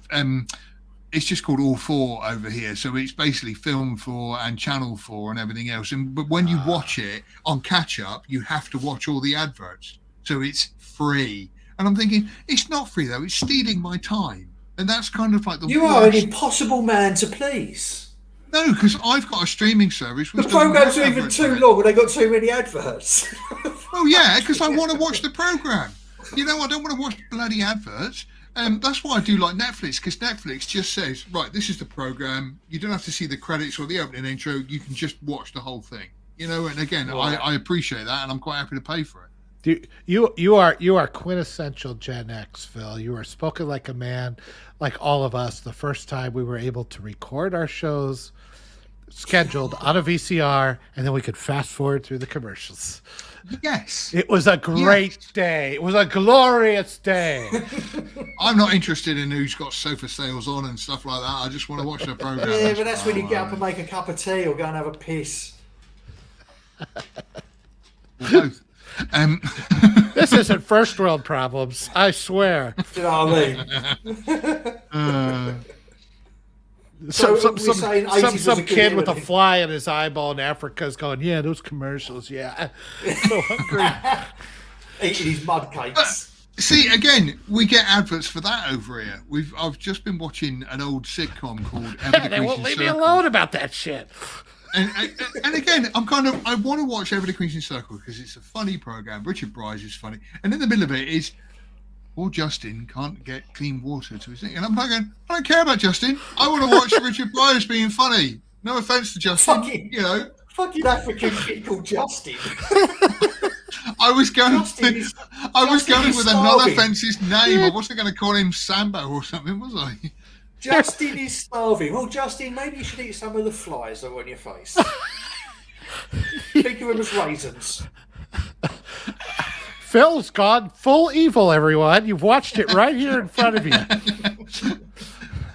Oh, I just like to say, I'm not interested in adverts in the middle of things. You know, and like I say with the cinema, you pay to go to the cinema, so why the hell am I watching adverts in the beginning of it as well? I'm paying to be there. I'd like to do a social experiment. I've been saying this for ages, that every time I've been to the cinema recently, it's been to see like an old film like Aliens. My son went to see The Thing when they're always packed out and it's always silent in there. I'd like to do a social experiment. I'd like to do it where you had a class, let's say, sake of argument, Back to the Future. You re-release Back to the Future at your local cinema, you weren't allowed to save your seat. You had to say to people, you've got to be respectful. You can't sit down and leave a gap. but you're not allowed to book your seat. And I'd love to see how people get on when they're actually standing in a queue, waiting and talking. While they're at it, they should put that one room again, fill it with like Pac-Man and Galaxian, get tokens. Have to put them at the top. Yeah, the old I got loser. I got next play. I don't know. I mean, I do think that there is a market. I've noticed that more and more every week the AMC has some re-release of something. I think that obviously started with COVID because they had nothing to put in the theaters, and they've been putting in more and more of these re-releases, and they've been. No, sorry, it's the comment here. Yes, they've been very. I know what you're saying, Yodi. It seems to be. I agree that. The old films, the old re-releases are getting the biggest audiences at the moment. They seem to be. I think that's interesting because it's like no one wants to see the new stuff, and there's I think there's like this whole generation of people who are like the first time they were introduced to some of these movies was on the small TV screen. Mm-hmm. And they never got a chance to see it in the theaters. So if you get a chance to see it in the theaters, I did that with Jaws just a little while ago. I was blown away. I was like, this is a movie I know upside down, backwards, and forwards, and yet I found myself just riveted because it was on the large screen. Don't you just sit closer to your TV like I do? If I want to see Top Gun Maverick at the big screen cinema, whoa, oh man! Yeah, I had it with The Godfathers. I went to see Godfather. Tell me about your prescription there, Phil, and those glasses. Yeah. But my son went to see The Thing because it was on at Halloween. He went with two of his friends who have never seen it. They didn't know what to expect. And he said, I'll just watch it. It's like an alien film. He told them nothing about it. And he said, one of his friends was fucking traumatized. He turned to Jake and he said, what have you brought me to see? But then afterwards, they all said that was one of the best films they've ever seen. Now, Jake he's 23, so they'll all be 23 years old. Jake, obviously, he's grown up with me, so he got very good. Yeah, I mean, when you say movies he's seen. When you say traumatized for a 23-year-old, it's like, well, they get traumatized by pronouns. So let's make sure we're. Oh no! My boys are. They're all I was just going to say, but they've never seen. I can imagine Sean's son. Oh, sorry. I was going to say I can imagine Matt's sons are in no way, shape, or form offended by things like pronouns because I can imagine them coming and going, Dad, I want to be known as a smack. Yeah, that's backhanded. No, but none of their friends are. But they've never been brought up in a movie household like my boys have. So it just that's a hell of an idea, though. Get the kids, get somebody that's like totally traumatized by pronouns. Just sit them down in a movie theater to watch The Thing. And watch them. What's that? I can't imagine they would like it because there's no females in it for starters. Well, Matt's son's in my DMs. Is The Thing female? Maybe we don't know.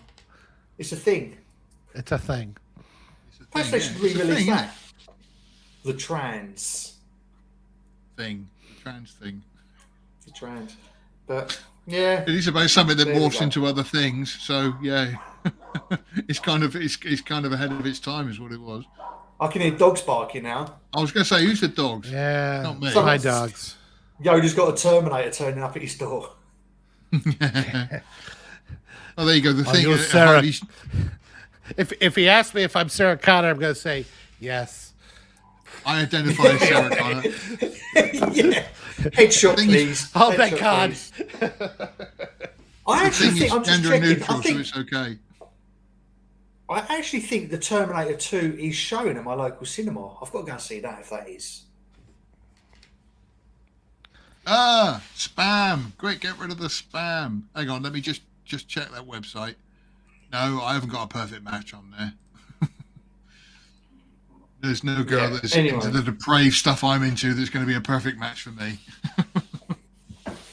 My God, look at that. They're spamming like crazy. Look at that. Yoda, can you get rid of that? I can't. Oh, you have. I have gotten rid of some of them.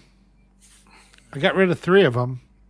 It came up with 5 on our area, but there's only 3 on the actual YouTube. So I don't know. Maybe YouTube preempted some of them, but they still come through on our See, this is again computers. Look, it says mega69.com RAI helps you find your perfect match. I don't want a computer to find my perfect match for me. I want to do it the old-fashioned way, like going. No, I was going to make a joke then, and I didn't. I can fail just fine on my own. Thank you. Yeah, that's right. Yeah, thank you very much. If my cheesy chat-up lines don't work, then she's probably not worth it. It's the old. Heidi earned mod status. How did Heidi earn mod status? I don't know, maybe Sean gave it to her. No idea. Yeah, the old chat-up line of, do you fancy a shag? No? Would you mind laying down while I have one? Yeah. That definitely sounds like something from Sean. Yeah, Sean's not here for the rape joke, so Boba's filling the gap. If you know what I mean. I think you do. Yeah.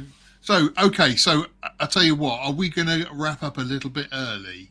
Because we've kind of I don't even know what the time is. It's 20 to 8. 1:40. Do you not know what the time is? You've got a computer screen right in front of you. No, I've got it on full screen, so it's deleted all the menu and that at the top. There is one acceptable rape joke. A woman goes into a police station and says, I think I've just been raped. And the policeman says, you mean raped? And she said, no, there's a bunch of them.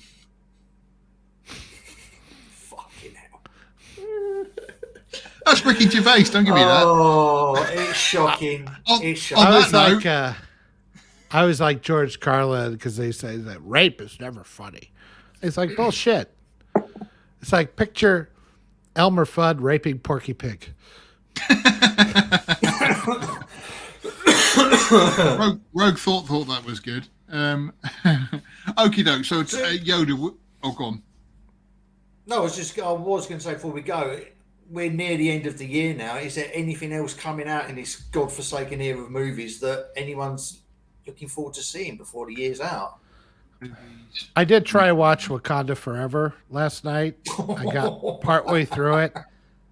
I mean, even the audience score, I'm like, I don't know what they're watching here because this is nuts. It is. I have to agree. Birth of a Nation level racist. It's Really? pretty hilarious that the Hispanic Namor, who gets his power from the water, can There you be go, Heidi. depowered by drying off his wet back. Which What? I was like, really? This is where you're going through? Yeah, that is a slur for Hispanics is wet back. Yeah, I had heard that they kind of they're really racist. They blew towards fire right Mexicans on his and stuff. back. Like they didn't just put him in like dry him off entirely. Like it specifically nailed his back. I'm like going, For the group that has their radar up on all this kind of stuff all the time. Funny how that got through. Yeah, what does actually Heidi makes a good point there. England doesn't know what wetbacks are. What is a wetback? I think Yoda just said It's a slur for Mexicans or for Hispanics. But why? I'd have to look it up. I think it had to do with them coming across the Rio Grande or something. I don't know. Rogue Thought has just said, what's next week's discussion? That. Where does the expression wetbacks come from? Yeah. We'll be discussing that in detail. Sean will be back to help out with that as well. So Yeah, Yoda- crossing the Rio Grande. Rogue Thought. So Yoda, are you saying that Disney are secretly racist? This would be a revelation. Don't think it's a secret anymore. No, I don't think it ever really was, to be honest with you. I put something on the group chat earlier.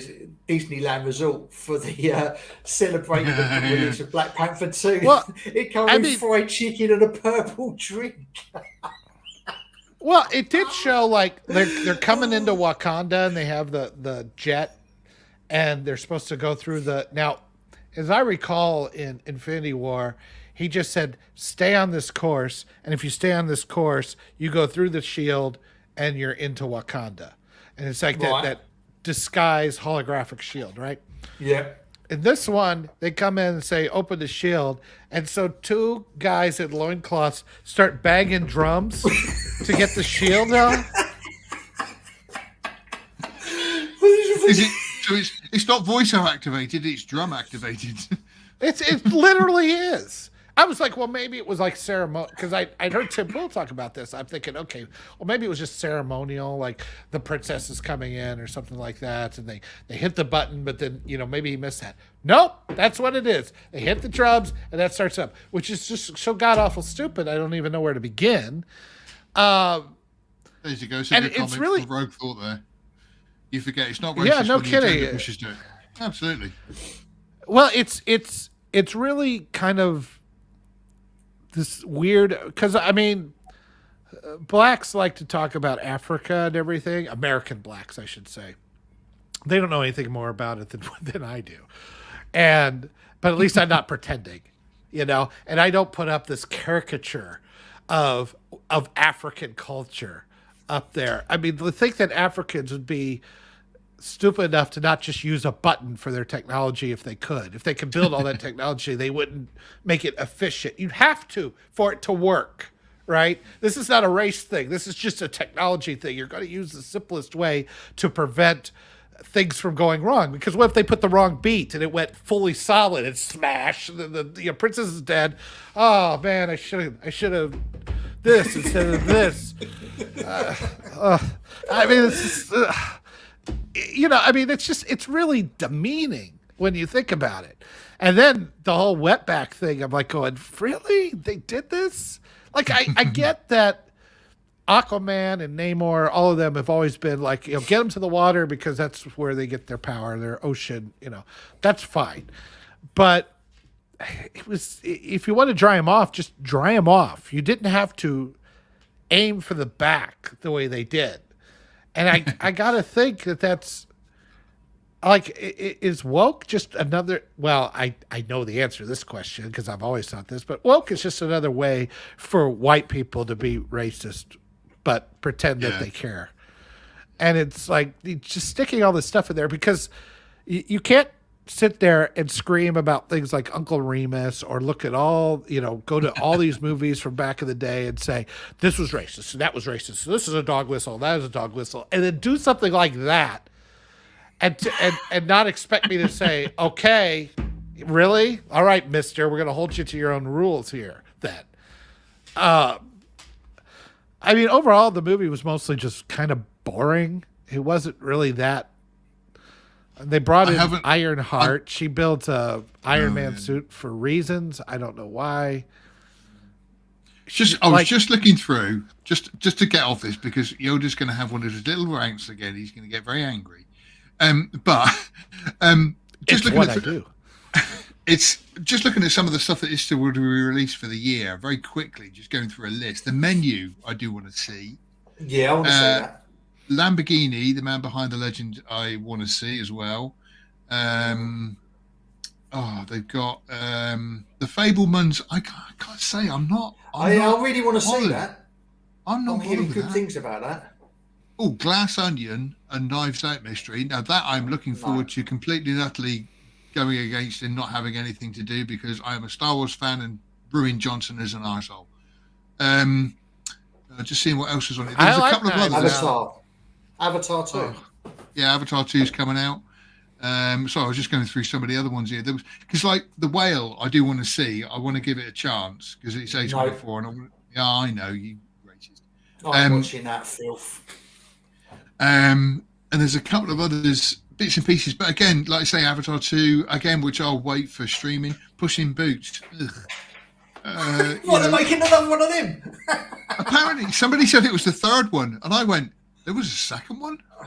But again, there's nothing Shrek much thing out. has been going on since 2001, hasn't it? And again, I think Shrek is a perfect trilogy, and then that's it. Just leave the rest of them alone. They're just not needed. Shrek 3 wasn't very good. Heidi says odds on a Maverick Part 2. They don't. Oh, that'll be Maverick Part 3. I don't think they can afford the jets. Yeah. I'd like to think Tom Cruise is too much of a smart businessman to revisit that. But then if it is a decent story with a decent director, would he say, actually, no, let's do this? Never say never, but... Yeah, exactly. $1 billion movie bound to repeat. Exactly. Okay, right. Let's wrap this up. Come on then. What next week's Rogue Thought earlier said? What's next week's topic? Let's give the crowd here their due here a little bit. They tried Wakanda already. It's called Liberia. The American blacks tortured and oppressed the native blacks. Yeah, it surprised me. That if you go to our website, you can have a look for a review of The Woman King, which goes into much more detail about that. How about I like to see a woke movie hypocrisy. It'd be like watching a top spin. They say you can't shout fire at a theater, but what if there's an actual fire? Shout Try it. hot. Try it for us, Heidi, and see what happens. Yeah. Set the fire, and then shout fire, and then see what happens. And if the theater burns down, well, so much the better. Yeah. If the theatre burns down, show them this live stream. Yeah. Heidi will reenact the meme of the girl looking, with the fire going in the background. Yeah. So, Rogue Thought says, what discussion for next week? It depends on what kind of a shit week that Hollywood throw at us, to be honest with you, doesn't it? We are coming towards the end of the year, and we did mention earlier that we might do a top sort of 5 that we usually do of the year and so forth. But we might do an audience poll as well on the website, and sort of what was everybody's favourite film of this year. I've got a few weird ones. There's some bright spots this year. I mean, obviously, we talked about Maverick, Everything Everywhere All at Once. There's a few others, I think. I'll tell you what else, which I saw the other day on Sean's recommendation, which I thought was excellent, was All Quiet on the Western Front. Absolutely incredible. Yeah, I've got to watch that. I need to watch that, yeah. You know what my problem is with that? It's in German. No, You're racist. I had to watch it in high school, so it feels like homework. This I don't remember the original at all, but this one was incredibly hard hitting, and all the way through it, I just kept thinking, nope, it's not for me. Any of that. Don't fancy doing that at all. Quite happy to stay at home in my slippers and not go out in the mud and blood and just literally get slaughtered. It was a hard movie to watch. Luckily, mate, you're too old now, so when World War III kicks off, you can just sit at home. Yeah. Can you imagine the kids that were in that war, in those trenches, at the ages that they were? The kids today at those ages curl up in a ball if you use the wrong pronoun. Well, look at that! Yeah. Look at that video the other day of that guy who was, hiding at work. The Starbucks. Yeah, because he was really upset because a customer had said he'd put too much sugar in his thing. And I've been working really hard. I've been here for 8 hours working. And it's just, like I say, again, with that All Quiet on the Western Front, I kept thinking about that. But I also kept thinking that those kids that went to war, when you got home, you were never the same. Never the same. No. It was. But I tell you, if those are the kids that we would need if we had to go to war, I guess we're all speaking Russian. I was going to say, let's just hope they're on both sides. No, let's just hope they're on both sides. Yeah, they're not in China. Those guys, they don't let them watch the American TikTok.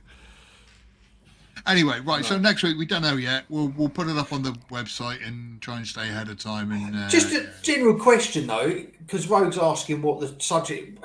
How much notice would you like? I know Rogue always tunes in anyway. Because we've often had this discussion. How much notice do we need to give people to tune in to get more viewers? Because obviously we don't really decide on it until we get Saturday. We've got our 8 loyal viewers, and that's going to be it. I mean, we know. Excuse me, just to say, 8 viewers, and only 2 of them have been commenting this evening as well. By the way. No, we had one more. Yeah, I know, Mr. G earlier. I'm just saying. I'm just saying you're quite welcome to join in the chat, ask questions, ask personal questions, anything you like, anything, just any interaction at all, please. We just beg you. Anything. But it is difficult. It is difficult to find a subject, Rogue, if you're still listening, because things. This one kind of came up because of the week. This one just kind of came up during the week because of Quentin Tarantino running his mouth. So, Yeah. Whoever's running their mouth next week, we'll just latch onto them. Yeah. It's not been a good week. It's not been a good week for movies, though. We really had to scrape the barrel this week because not much has been happening. No. What is finishing on Wednesday is Andor, but then Sean won't want to talk about it. It'll be a good excuse not to get him here again. Well, Matt, I think you and I mentioned this earlier. I think you and I ought to have maybe not a live stream, but just put up a discussion of Kingdom Come, because I think that is. You guys started talking about it, and I was like, because I wasn't on at that particular point in time, I listened to the excerpts that you did, Phil, and I was like, oh God, that's okay. There's so much we could talk about that particular book. It's so amazing. That's my Alex Ross Kingdom Come Superman. Very. Only, I think. Yeah, look, he only made 5,000 of them. And they had so many religious undertones that really worked with it. The Book of Revelations and all that.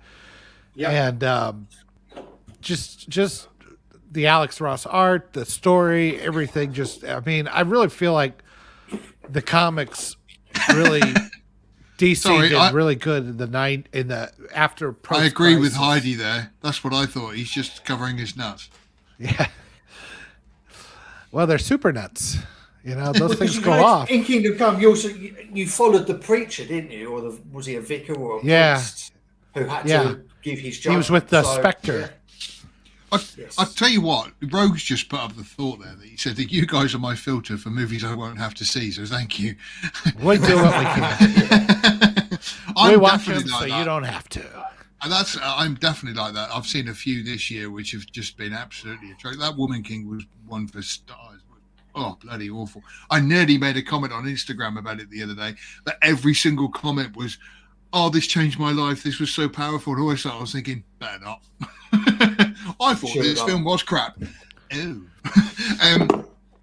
But yeah, so we could do a talk because we're getting to the end of the year, or the worst of the year, before we do like a best of the year. We've only got a few weeks left before the end of the year now. Christmas is on the way. Have to break that one up into 2 or 3 streams. Yeah, that's right. The best of the year was only 4 minutes. Yeah. Well, look, Avatar is out on the 16th. I ain't gonna watch it. It's going to be unless it comes out on streaming. I ain't watching it. But we could talk about Avatar a little bit, not Avatar, Andor a little bit next week. Just depends on how it finishes. Yeah. Well, the conversation will go like this. I really liked it. You'll be, it was shit. And you'll be like, I liked it, but it was all right. And Sean will be, I'm not talking about this crap. Yeah. Because apparently he's a black New Yorker. Because apparently he's a black New Yorker now. I ain't talking about this crap. We'll just see Sean with a shotgun barrel and a husk. Yeah. Sean, why are you hanging those plastic sheets up behind you? I don't want to get a mess on my floor. That was more like it. Oh, it's like he's here in the room. Right, Yoda, would you like to wrap up for us? Oh, so much. Thank you for watching another incredible live stream from lastmovieoutpost.com, which is the website where you can find all the latest in movie news, streaming news, and everything good about film. You can reach us on Twitter at Movie Outpost. He's at Boba Phil. I'm at Drunken Yoda 1. He's at Matt Eggy Wigs. You can also find us on Facebook at /Last Movie Outpost and Instagram at Last Movie Outpost. How do you follow? Well, you got to get on Twitter. And then you can follow us being mean to other people, which is pretty much what Twitter is. I'm nice on Twitter, and I talk about films. As opposed to these two horrible, mean, bigoted, racist. Yeah, that's why you actually got people that are targeting you, telling you what a piece of shit, what a fat fuck you are. I believe. Fat fuck, yeah. And I just get banned by people that have never spoke to me. He's not wrong, I will say. See you later, yeah. But thank you very much. Thank you very much for joining us. We'll be back every week at noon Central Time, 6 o'clock UK time, and you can figure out your time zone from there. We appreciate each and every one of you that watch, and please like, share, and subscribe. It would really help the channel out. And if you missed this, we have gotten to putting excerpts of this so you can catch us in bite-sized format. We do have some more videos coming out. I'm working on another celebrating 1982 video. And then I think next year I'll probably be getting back into some overlooks, which seem to be our two that seem to do the best. I'm sure Phil and Sean will be talking about some more horrible exploitation videos involving people eating their own spleens or something along those lines. It's what they love. And then Matt and I, once Star Trek Picard comes out, we will have a therapy session where we discuss why everybody hates us. So that will be it for this week. Phil, got any last words? I was just going to say, I've got to get back onto making some videos. I've been very busy editing some old stuff and getting a Patreon set up, which has got nothing to do with this. But now that it is, and it's had one subscriber, which can't be, the hours of work I've put in for this, I've worked for way less than minimum wage. But no, now I've done that, I need to get back onto making some videos and getting the content back up on the live stream. So yeah, that's absolutely. Matt, any last words? No, Man of Steel is a damn fine film. You two are wrong. Those literally are like last words, Yeah. Before you go, oh, fine, that's enough of this conversation. Yeah, that's what I'm saying. There you go. Trump agrees. A soccer hooligan was found dead in his house this week. His last words were apparently, Man of Steel is a damn fine film. We believe that the murder was justified. Hang on, I'm just going to, if we can do this. Hang on. Can I do this? Copy, go to there. Oh, I've just got rid of it. Hang on a minute. Wait, no. Carry on talking, Yoda. Talk amongst yourselves. I'm over. I was going to remove every one of us from this damn thing and end the stream, but you're not letting me now. You're subjecting me to more torture. Yoda, give me a shout. There you go. You can if click you want on to that. set up a Saturday. Yoda, if you want to set up a Saturday for Kingdom Come, give me a shout. All right. I need to reread it one more time. Make sure I've. Yeah, I've got an excuse to read it again. Yeah, absolutely. A book? Yeah, I might. I'll scan some of the pages or get some digital copies of some of the pages and intersperse them. It'll be nice because there's some. Yeah.